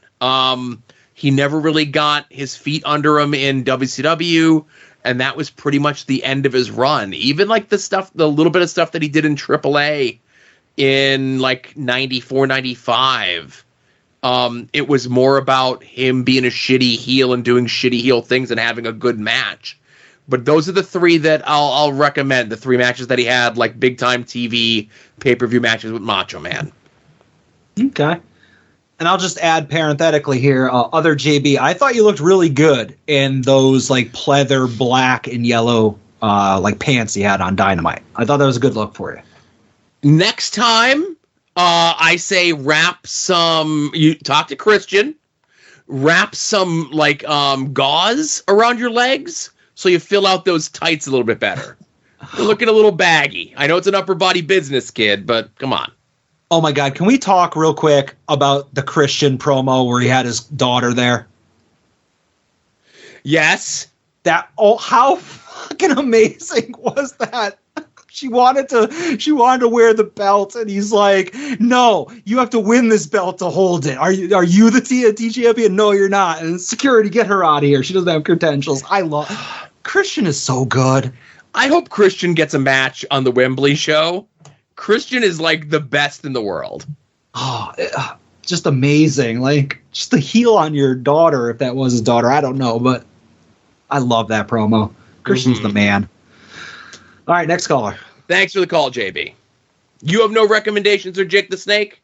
No, he, like you said, he's a promo guy. I have no, the most marquee Jake Roberts match I can remember is the coal miner on a glove, spin the wheel, make the deal. And it was probably a shitty match, but like, that's the only match of his that I can like remember, like having a build up to and caring about, but sure. Nothing, never enjoying a match, you know? All right. Next call. Hello, gentlemen. Kevin here. So I watched The Undertaker and Mankind sit down and rewatch Hell in a Cell like 25 years later, whatever it was. And there's a very interesting line in it. They both said that the match is immortal. Not that it's a 5-star classic or, you know, whatever rating system you have, but that the match is immortal. And, you know, it's kind of tough to disagree with that. It is a, you know, all-time memorable match. Is it the best wrestled match? Of course not. You know, but for many reasons, yeah, I'll agree. That is an immortal match. Still got me thinking. I mean, I've sat down and debated with friends over the, you know, best wrestling matches ever, and we're thinking that from a wrestling standpoint, sometimes even a sports entertainment standpoint. But immortal matches, that's something different there. So if either of you could pick one or two immortal matches from anywhere, could be WWE, you know, any promotion, independence, any time frame, just like for some reason, for something that happened in that match, it's just going to live on forever. We can live on forever. If you want the experienced Fat Odds with wrestling to live on forever, subscribe to the Patreon. There's no homework this week. But Adam posted Vintage Ad Odds, and there'll be homework next week. There's the plug. Talk to you guys later. Appreciate it. Speaking of Mick Foley, cheap plug. I'm going to say this. No matter what match Joe mentions, and I have a couple in a second here as well, I think none of them could possibly stand out as much as the Foley Hell in the Cell, because nobody, at least on such a large scale, like or such a large stage of a WWE pay-per-view, has ever so recklessly shown disregard for their own well-being by doing something so god-awfully stupid. And I mean that in the nicest way. You know, you've seen people take giant dives off the Titantron or off of cages onto crash pads or whatever. But like the reason that stands out is because of how both of his falls were complete shoots. You know, he wasn't landing on crash pads or 18 collapsible tables to absorb his fall. Like just the sheer madness of that you can look at that and be like, none of that's fake. And so like even if I say like the first thing that pops into my head as far as immortal matches, like you could say Hogan Andre WrestleMania 3. You know, like that's something that like no matter what, they're always going to show clips of until like both of them are long dead. But like the Foley Undertaker Hell in the Cell, you're never going to have anything like that, and you should never have anything like that again. I was going to argue and say that it's less the match and more the moment with the Foley Undertaker Hell in a Cell match. Oh, sure, because I don't remember a second of anything other than those two, falls. Right.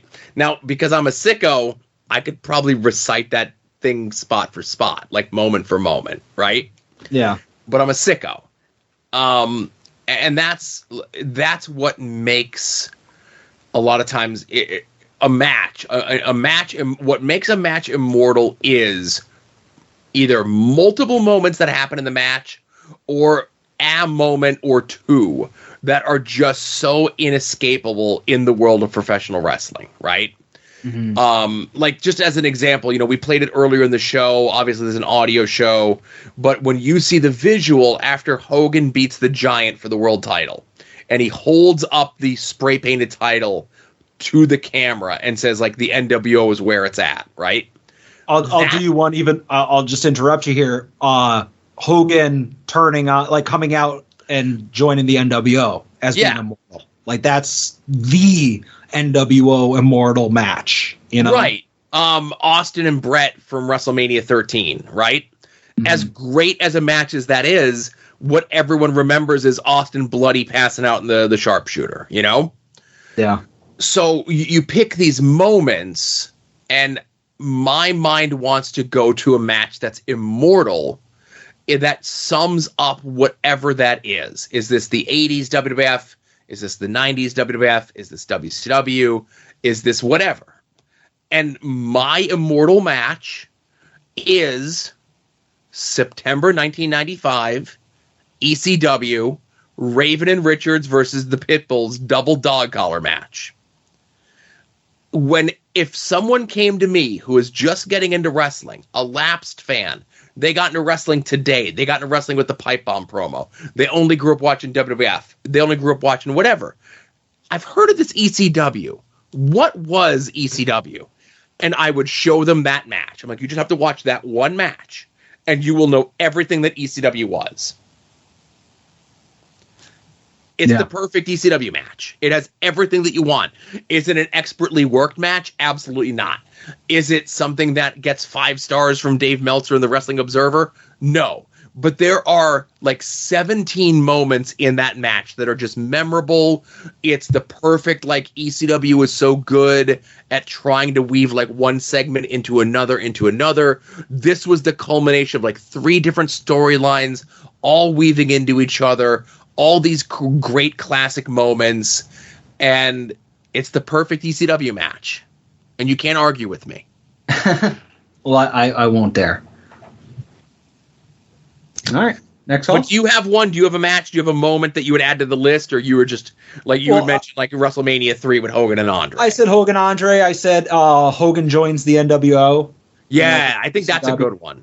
Yeah, like I think like obviously it was this Macho and Lex versus the Outsiders and whose side is he on type of thing, so that's probably the most iconic WCW match of all time as far as lasting ramifications, maybe? Yeah. I don't know.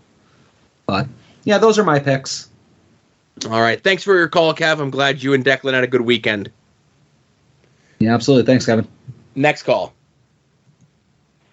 Hey guys, it's Ben Pasco, and we got All Out coming up, and the main question I want to ask is, when you were a kid, what was the show you watched that was definitely not meant for you that you were really into? And as an 8-year-old white child from a small town, I don't think Living Single was meant for me, but I loved that show. And I do subscribe to the theory it's a better friends. So what were the shows you watched that weren't meant for you as a kid and probably were above your level of comprehension, but you thought were rad as hell? Thank you. I'll hang up and listen. Ooh, that's tough. What do you got, Joe? I'm thinking. Okay, so it's less TV shows because again, you have to bear in mind I'm older than pretty much everybody that listens to this show, right? Yeah, by far. So the thing that I probably watched, not as a like serialized like sitcom or drama or anything else like that, because I grew up and we had HBO, I watched like all the stand-up comedy specials when I was way too young. Like, I was watching Eddie Murphy's Delirious when I was 7 years old. I was watching the Rodney Dangerfield Young Comedian special when I was just a little kid.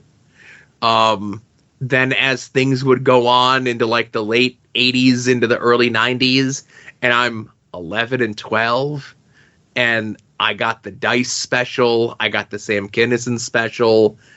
That's not for someone who's like pre-12 to be watching, right? Yeah. I shouldn't own the audio and cassettes or CDs of those specials, right?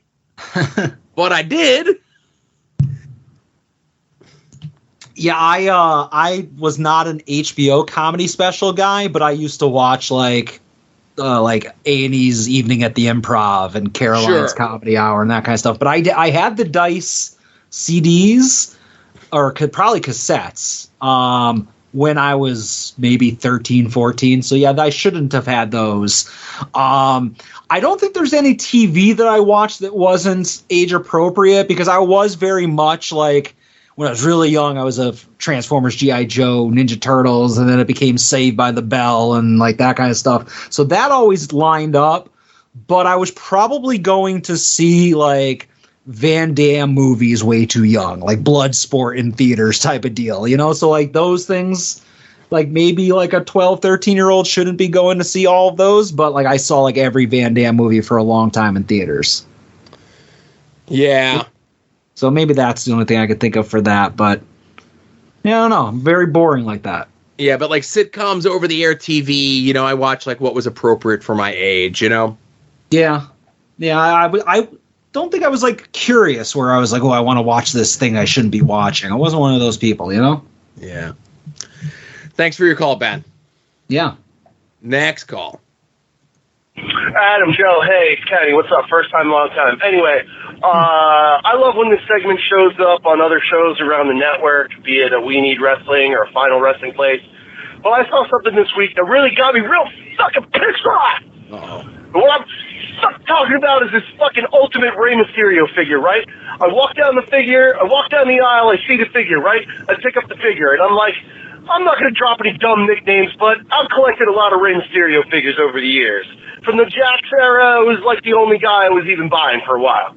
So when I hear about an Ultimate finally coming out of Rey Mysterio, I'm like, fucking sweet, can't wait. Probably never going to come to my shitty Walmart, but whatever. Let's see what happens. So I walk down the aisle, I can see the figure, and I'm like, oh, awesome, it's here. Let me check it out. I pick up the figure, and I look at it. Rey Mysterio wears a mask, right? Okay, cool. So explain to me how the fuck the dipshits of Mattel can get a guy who wears a fucking mask, his head wrong. All you need is the bottom chin, and he's got a look on his face like he went to Conan's and hit a 3-foot broken fish tank before he fucking went to get scanned at Bill McKeenan's house. It's fucking bullshit. And then the other head that this quote-unquote ultimate figure comes with doesn't even have the proper paint application across the mouth and the teeth, so it looks like he's literally got half of one of those Kurt Angle mouthpieces in his mouth, but he never fucking wore one. Completely inaccurate, total bullshit, and this is a $35 action figure. What the actual fuck? Thank you. Get wrecked, boss. I'm looking at a picture of the figure now, because I do have that Rey Mysterio. It's not the elusive Eddie Guerrero. We'll get into that later, but I'm looking at it. And yeah, he does have, like, I mean, it does look like Rey, but it is two very interesting choices for his face. And listen, I get you. You know, obviously Rey is a much different figure than who I'm going to mention. And my heart goes out to you, Kenny. And like Adam said, like, God forbid, like, just be happy that you could even find the Rey Mysterios. You know, the people out there looking for the Eddie Guerreros is another story. But I guess Kenny didn't buy it. But like this week on Hawkins and Broski, Broski goes and buries the Brother Love figure, right? Yeah. And I got the figure and I love it, right? and it's because it's Brucey. I think the face scan is great. You know, it's the face.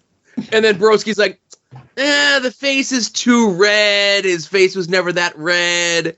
Brother Love never appeared on TV with his coat closed. And the microphone is too thick. And I'm like, God damn it, Broski, are you making me not like the figure I like? You're getting bullied by Broski.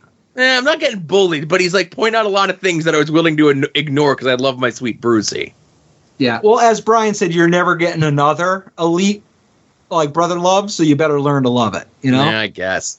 We get the Rio Rogers figure, maybe. I don't know what that means. All right, well, if it comes up in the This Day in Wrestling History, we're playing all of his segments, both of them. Oh, jeez. All right. But my heart goes out to you, Kenny. Again, being a Rey Mysterio guy and having those little things be just wrong enough on an Ultimate. I can't imagine there's a perfect figure out there, you know? Probably not, no. Yeah. All right, well, Adam, it's now pink button time. It's time for young Ed, who called in. All right. Hey, Joe and Adam, it's Ed. Just a quick question. So I'm reading this news here, and it says, beginning August 7th, Michael Cole and Wade Barrett will serve as the commentators for hashtag WWE Raw Steiner emoji. Cole will also remain on the commentary team for hashtag SmackDown, where he will be joined by Kevin Patrick and Corey Graves beginning August 11th. This is from Variety. So I just have a quick question. Who the fuck is Kevin Patrick? I've never heard of this person in my entire life. Who is this? Okay, bye. That's is that like the Irish or the British guy that they've had on Raw the last couple months? The Irish guy that's been on Raw for like the better part of a year, yes. Okay. Yeah, I mean, I wouldn't know him by name. I just know, like, hey, it's a United Kingdom guy. I don't even know which accent he had. It's a little I paid attention, but yeah, that's who he is. I do like him as commentary. Like, I don't think he's like anything remarkable. It's not like he's Ian and Nigel McGuinness, you know? But, right. He was fine, you know. Yeah. He was better than Corey Graves, which is a very low bar to clear, but, you know. Yeah. 5 hours of WWE television a week, and I've watched 10 minutes of it, so I don't care who's doing commentary, but he was not objectionable, I think is the best way to put it. Exactly. But that's who that is, Ed. Yeah. It's that guy. All right. So Ed does call back again. Okay. Hey, Joe and Adam, it's Ed. The G1 ended disappointingly for everybody, and I tried to warn you that it would. And no one listens to me ever. I don't know why. I'm almost always right. And all the things that I think about wrestling are the right things, including this. Zack Sabre Jr. is very boring. He's a boring little man, and he can't trick me into thinking that he's cool by quoting old punk songs and being a socialist. I can see through that. You're still boring. Worldwide, it does both those things, and Worldwide is awesome. I love watching Worldwide wrestle. Zack Sabre Jr. not so much, very boring. So I was just wondering, is there any wrestler that is like pretty much universally beloved that you can't stand and you're on an island by yourself about how actually fucking bad they are? Because mine is for sure Zack Sabre Jr. I've never enjoyed a Zack Sabre Jr. match unless like I think he wrestled Ethan Page and Dom both at AIW, and I was happy for Dom. It was like one of those situations. But yeah, ZSJ's a very boring man. He works finger joints sometimes. How fucking stupid is that? This isn't a real fight. This is not a real fight. Do cool moves. Do hot moves with a Z. Okay, bye. Well, I'll just say, as the soon-to-be-named network's foremost Japanese wrestling expert, of all of the people that are on the network, Ed is one of the few whose Japanese wrestling recommendations I do take to heart. Like, he is somebody that is in the circle of trust when it comes to that stuff. So I don't want to ever disagree with him when he makes a G1 take or an N1 take. So I just want to say that right there. Joe, before I let you bury somebody, I'm gonna say who my pick is, And I want to preface this by saying I don't dislike this person. And I think they are a very good wrestler. Like when I have seen this person wrestle, I have not been disappointed by what I see in the ring. So I want to be very clear about that. They generally have one of the better matches on the card, but I'm naming them because I feel like I constantly hear that this person is like one of the 3 best wrestlers in the world today, and that's Speedball Mike Bailey. I think Speedball's very good, but like I keep hearing that like he's like Danielson level of good. And I'm like, pump your fucking brakes for a second. He does little karate kicks.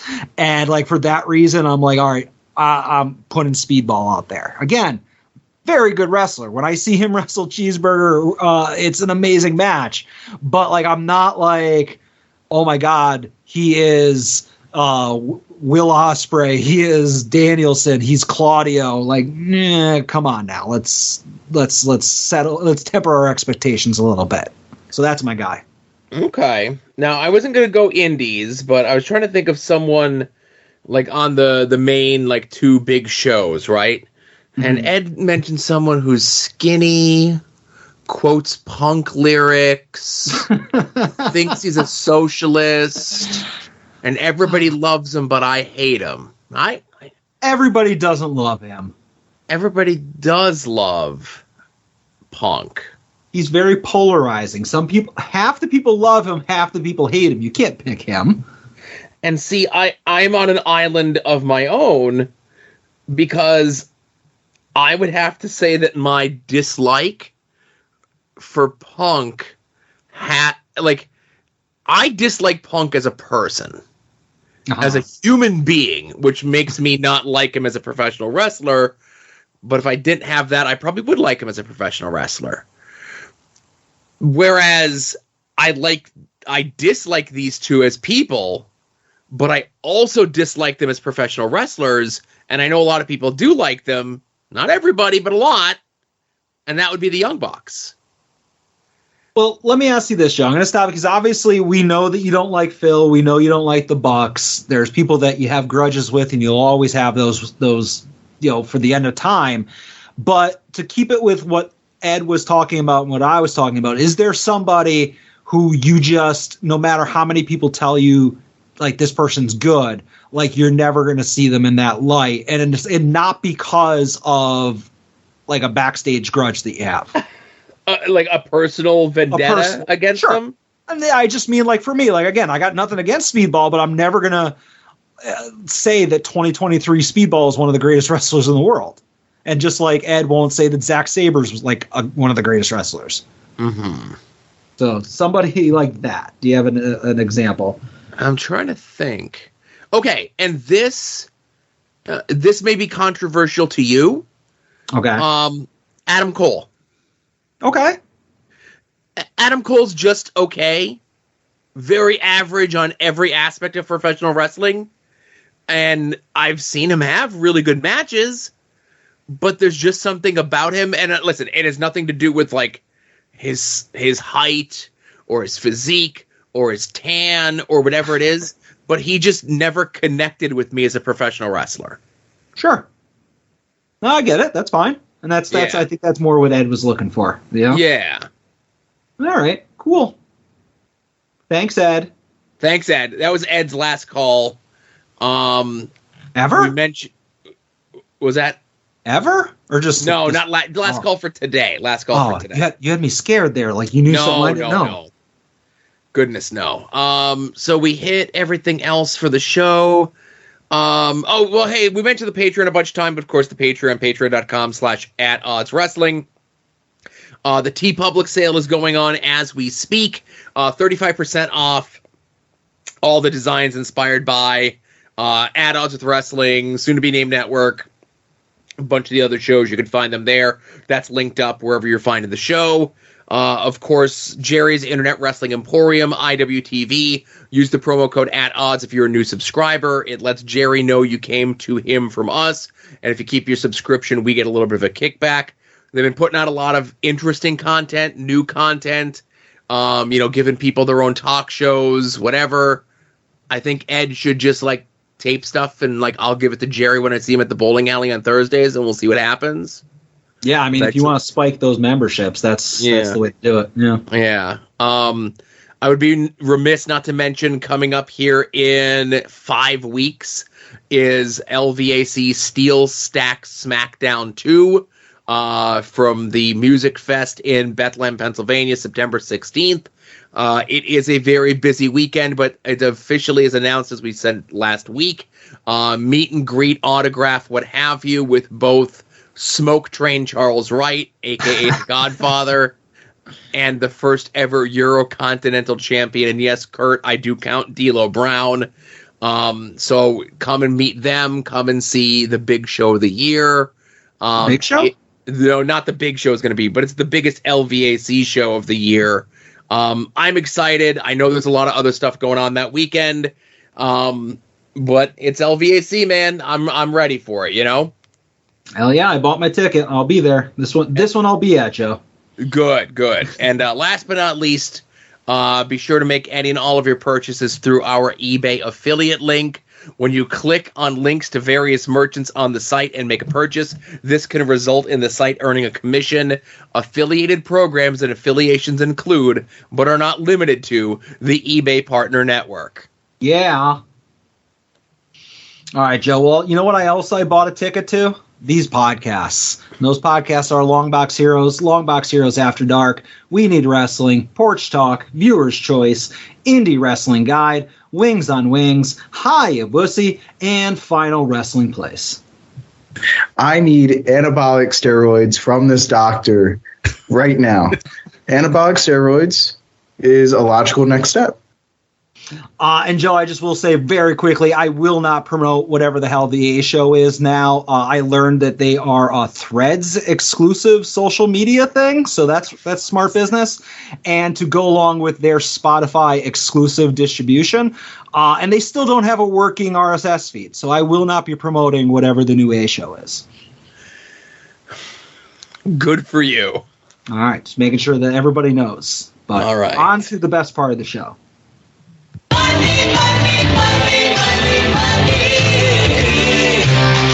Some might cost a little. Some might cost a lot. But I'm the $100 Vansky. And your figures will be bought.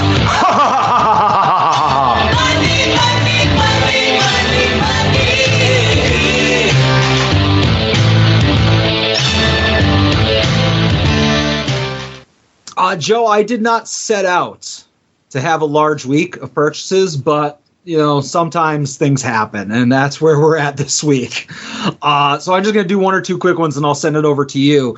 But I found in the wild the Walmart exclusive Ruthless Aggression Tori Wilson figure, which was one of the Ruthless Aggressions I was looking for. It's the one where she has a little doggy, and I bought that, and also found some Ruthless Aggressions for Kevin. And I have been in the market for a long time for an Elite 73 Peyton Royce figure because I have the Billy Kay. And believe it or not, like they're not like super expensive figures, but they're not cheap. Like they're usually like $50 on eBay. Oof. Somebody in the major group they were selling a Naomi figure, a Peyton Royce, and a Billy Kay. And it was like, hey, it's X amount for one, and if you buy two, it's this much, and if you buy three, it's this much.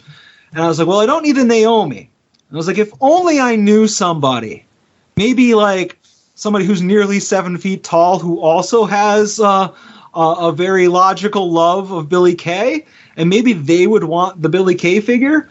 So I reached out to that gentleman. And wouldn't you know it, he does need a Billy Kay figure. So I ordered the Peyton Royce and the Billy in order to take advantage of like the bundle deal. So we both got the figure we needed out of that deal. Good. But what about you, Joe? Did you buy anything? I did, as a matter of fact. So as we had discussed here and have discussed in the Discord as well, I'm looking forward to the Blue Beetle movie, right? So you're the one. I'm the one. Listen, Ethan Page went to see a sneak preview of it this week, and he said it was fun. So who am I to argue with him, right? Sure. So they, a lot of these movies now have all the movie theater exclusive stuff, and a lot of the stuff I can hand wave it. A lot of the stuff, like, you have no choice. You have to get, like, the branded bucket or the branded cup with whatever movie it is that you're going. But Blue Beetle has, like, a ton of extra exclusive merch that you could only get at Cinemark. And that includes, like, a super de-duper popcorn bucket that's, like, foil and has, like, a 3D image of Blue Beetle on it.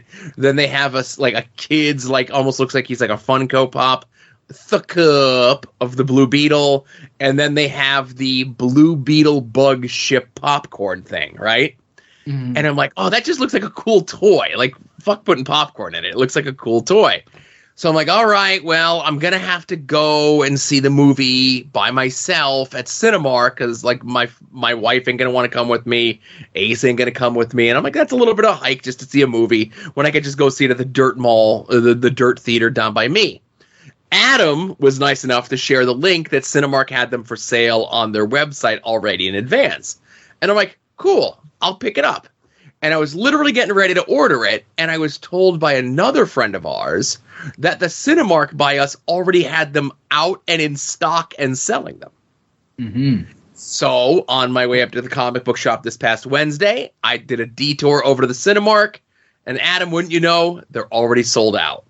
Oh, I was about to say, like, that this sounded like you were getting something that wasn't even street legal and you were going to make out, but... Nope, already sold out. All they have left is one of the popcorn buckets and 3 of the cups. That's it. That's all they have left.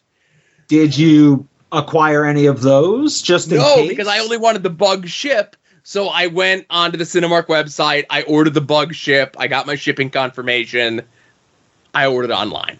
It says it's in stock, but I can't imagine that you sent it in the Discord over the weekend. A friend of mine told me on Monday that he had gone to Cinemark over the weekend and purchased it, and then on Wednesday they were already sold out of the bug ship. They must have gotten like 2, maybe 5. I can't. It's not like they're going to have pallets of them, you know? Right. But let me ask you this. Assuming that this thing is shipped in a box, which I think it is, what are your plans with it? Are you keeping it in the box? You opening it? I got to see what the box looks like. If it's a display enough box, I might. If it's if it's just like a generic like brown box, I'm probably going to open it up. Gotcha. So yeah, I am curious about that, you know, because I know a lot of people have, there's been a lot of talk, I mentioned this before, about like different popcorn gimmicks and whatnot, but I'm always curious what they look like in the box, you know? Yeah. All right. Shout out to patron and friend of the show in our Discord. I'm not going to do the hard sell about us building a community and helping each other finding figs, but sometimes it happens. But shout out to Shizzling Dritz, a.k.a. Dickman Comedy, a.k.a. Dave Meltzer's Jeans.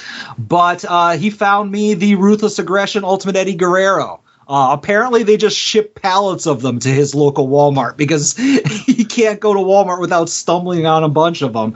Well, I went to like 75 Walmarts and never saw a lick of one. But he got me that, and he's going to ship it my way, so I'm happy that I don't have to go to multiple Walmarts looking for that. And I just have to keep going to Walmart looking for the RVD and the Brocs that are hitting stores. But thank you, sir. I appreciate it.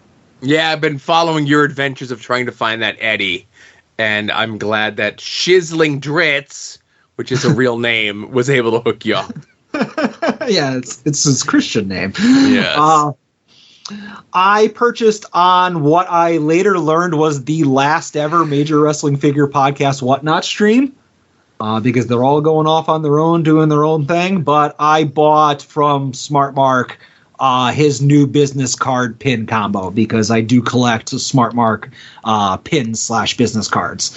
And he shipped that on Tuesday from Massachusetts. And obviously we're in Pennsylvania. It is currently in Sioux Falls, South Dakota. So T's and P's, please. Thoughts and prayers that's going to actually come to me. But it wanted to go to the Time Bomb Pro show tonight. Yeah, that must be what it is. Yeah. Joe, did you buy anything else? That's it, man. Oh, all right. Well, You probably saw on Preternia and stuff like that. It's been much talked about, and I might have retweeted it when it first was announced. But Takara, who is the company that does the Japanese Transformers, they are coming out with G1 designed Optimus Prime figures, but they're like fully articulated. And it's called the Missing Link Convoy figure. It's a 40th anniversary Optimus Prime figure. They went up for pre-order on some like import sites earlier in the week, and I was like, kind of want one, but I don't want to buy something in yen from a company I've never heard of, and then I'll go through all this hoopla. But earlier today, they went up for sale not only on Big Bad Toy Store, but also Entertainment Earth. So I did the Entertainment Earth Mint Guarantee free shipping opportunity, and I bought the Optimus Prime, the one that comes with the trailer that is based on the 1984 toy, because there's one of them looks like the toy Optimus, and the other one has a paint job to match the cartoon, and I was like, I'd rather have the one that matches the toy, if that makes sense. That was going to be my question, because I did see that there was the difference there. And is this the first in like a new line of like whatever these Transformers are? I don't know. I hope not, and I hope so, because I'd love like a G1 inspired Soundwave. I would buy that. I would probably buy like I'd buy like a Megatron. Would I buy a Starscream? It could be a slippery slope, so maybe let's just stick with Optimus, but who knows? Gotcha. But yeah, I bought it on Entertainment Earth. It's free shipping. I can cancel it if I change my mind. They don't charge you until it ships. It's the best way to go, Absolutely. But like I said, you're giving me grief. I got a bunch of expenditures coming up next week. It'll be like, it'll be next week. But yeah. One last purchase, and if you're somebody that gives old Vansky grief for his purchases, maybe we bid you adieu. Thank you for listening to At Odds with Wrestling. For Joe, I'm Adam. Have a good night. For the rest of you who just enjoy a silly little boy doing a silly bit and buying some stuff, that's what this last purchase is. And I will say that in the Major Pod group, somebody put a card up for sale. And this card, the asking price for this card was maybe like a quarter of their previous sell price on eBay. So I was like, wow, that is very, very cheap. And I screenshotted it. I sent it to somebody who I consult with card purchases, who also happens to be in the know of the pricing of this type of things. And he's also one of the founding members of the Council of Greece. And that person told me, you need to jump on this immediately because that is an absolute steal. So what do? I slide into the seller's DMs and I try to lowball him even further. And I said to the seller, and I'm going to send you the picture in a second of what it is, but I said to the seller, I was like, feel free to tell me to fuck off, but would you take X? And he came back with a price that was in between his original asking price and my X offer. And I said, let's do it. And Joe, I am now the proud owner of a 1 of 25 rookie card. All right, that's good, right? I'm just texting you. A 1 of 25 rookie card, autographed Tay Conti card. Okay. Oh boy. First of all, it's Tenyara Conti, whoever that is. I don't know who that is. But it's not just an autograph, Adam. What? No, it's got an autograph on it. It's not just an autograph, Adam. So, so many times there's a running gag here on the Soon to Be Named Network, specifically on the shows that I'm on. When did blank become a business? You know, and it's usually something of like, oh, they've always done this. They've always raked people over the coals for it. People complain about it. Oh, when did cards become a business? When did wrestling become a business? When did dolls become a business? And it's just always been a business. But this particular thing that Adam sent me, just this past week on the Patreon show for Longbox Heroes, Todd and I were able to pinpoint, at least down to the month, August of 1993, when Kiss cards became a business. Because there was some penthouse pet who had her own exclusive card set. And one of the things, if you bought like it was randomly packed in with the set, were signed Kiss cards from whomever it was. And that would have to be, and listen, if I'm wrong, please correct me, but August of 1993 is the first time that I saw Kiss cards being a premium item for collectibles. So yes, that's going to be somebody's mother, Adam. Yeah. So like again, it's a 1 of 25 super early Tainara Conti card.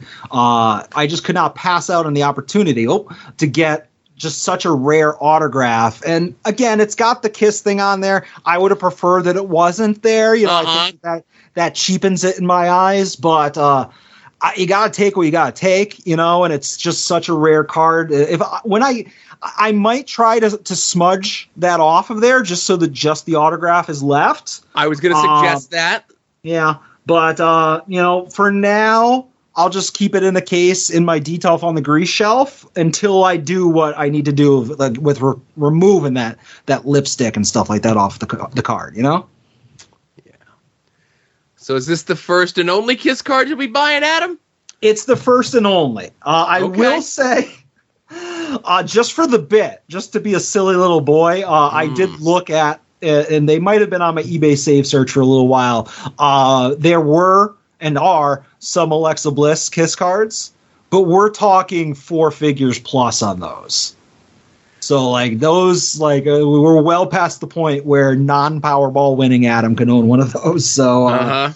So that's not going to happen. And like I said, Joe, this card was so ungodly cheap.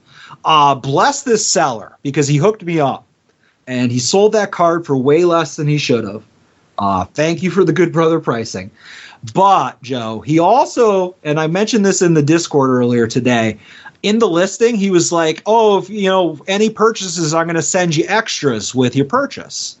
So I'm thinking, go ahead. This is a great story. Go ahead. Yeah. So I'm thinking, he's going to send here's a random Broski card or here's a sticker or something like that, which is what you get from everybody whenever you buy stuff and they want to throw in extras. So I completely forget that he's going to send something else. And I know that card is coming in the mail today.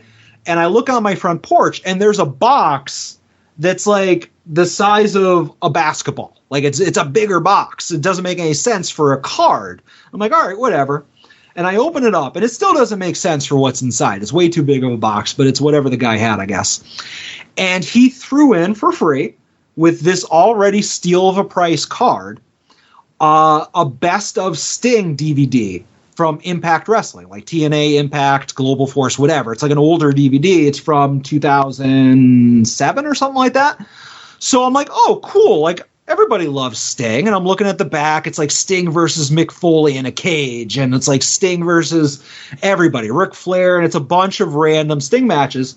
So I'm like, oh, this is cool. Like, it's not like a DVD that I would just throw out or give to somebody else. I'll throw it on the shelf. I'll add it to my collection. So I posted a picture in the Discord, and again, I think it was Kevin Ford. It was like, I think that's like $100 DVD. So I looked it up real quick, looked at eBay completed sales, and they trend between $70 to $100 for used completed sales of this DVD. And I was like, holy shit. So I immediately put it up on eBay because I'm like, I want it, but not as much as I want $70 to $100. And I put it up on eBay, and it's already going for it's got bids at more than I paid for the Tay Conti card. Woo! So I'm gonna end up getting the Tay Kiss card, which again I don't want the Kiss on there. I just wanted the autograph. I'm gonna end up getting that for free. If not, I would have been paid to take that card. Which is just like a perfect storm, So and I might even watch the DVD before I ship it out, because I popped it in to make sure it worked, and I started watching the Cactus or Mick versus Sting match, and I was like, oh, I might want to go back and watch this. So, is this a legit copy, I guess, would be the best way to ask? I don't know. It doesn't look like it looks legit, but I'm not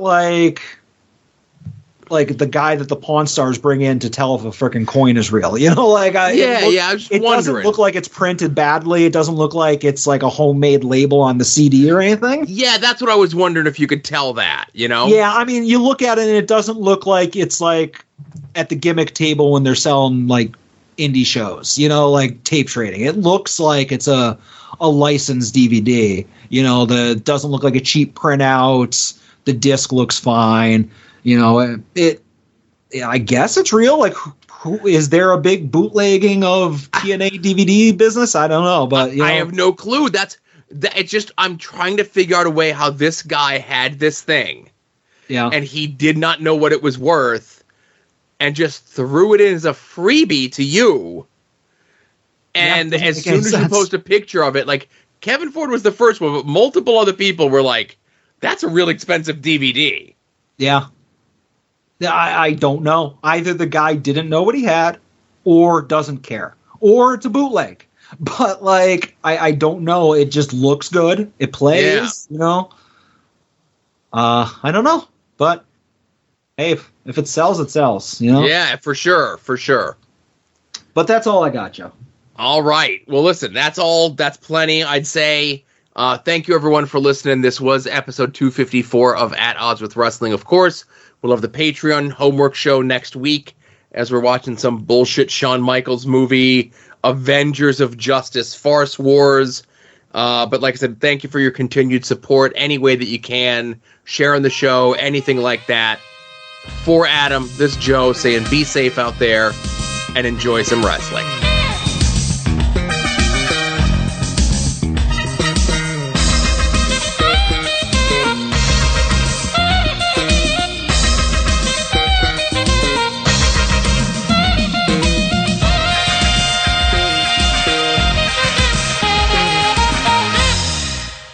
You're listening to the soon-to-be-named network, the Lamborghini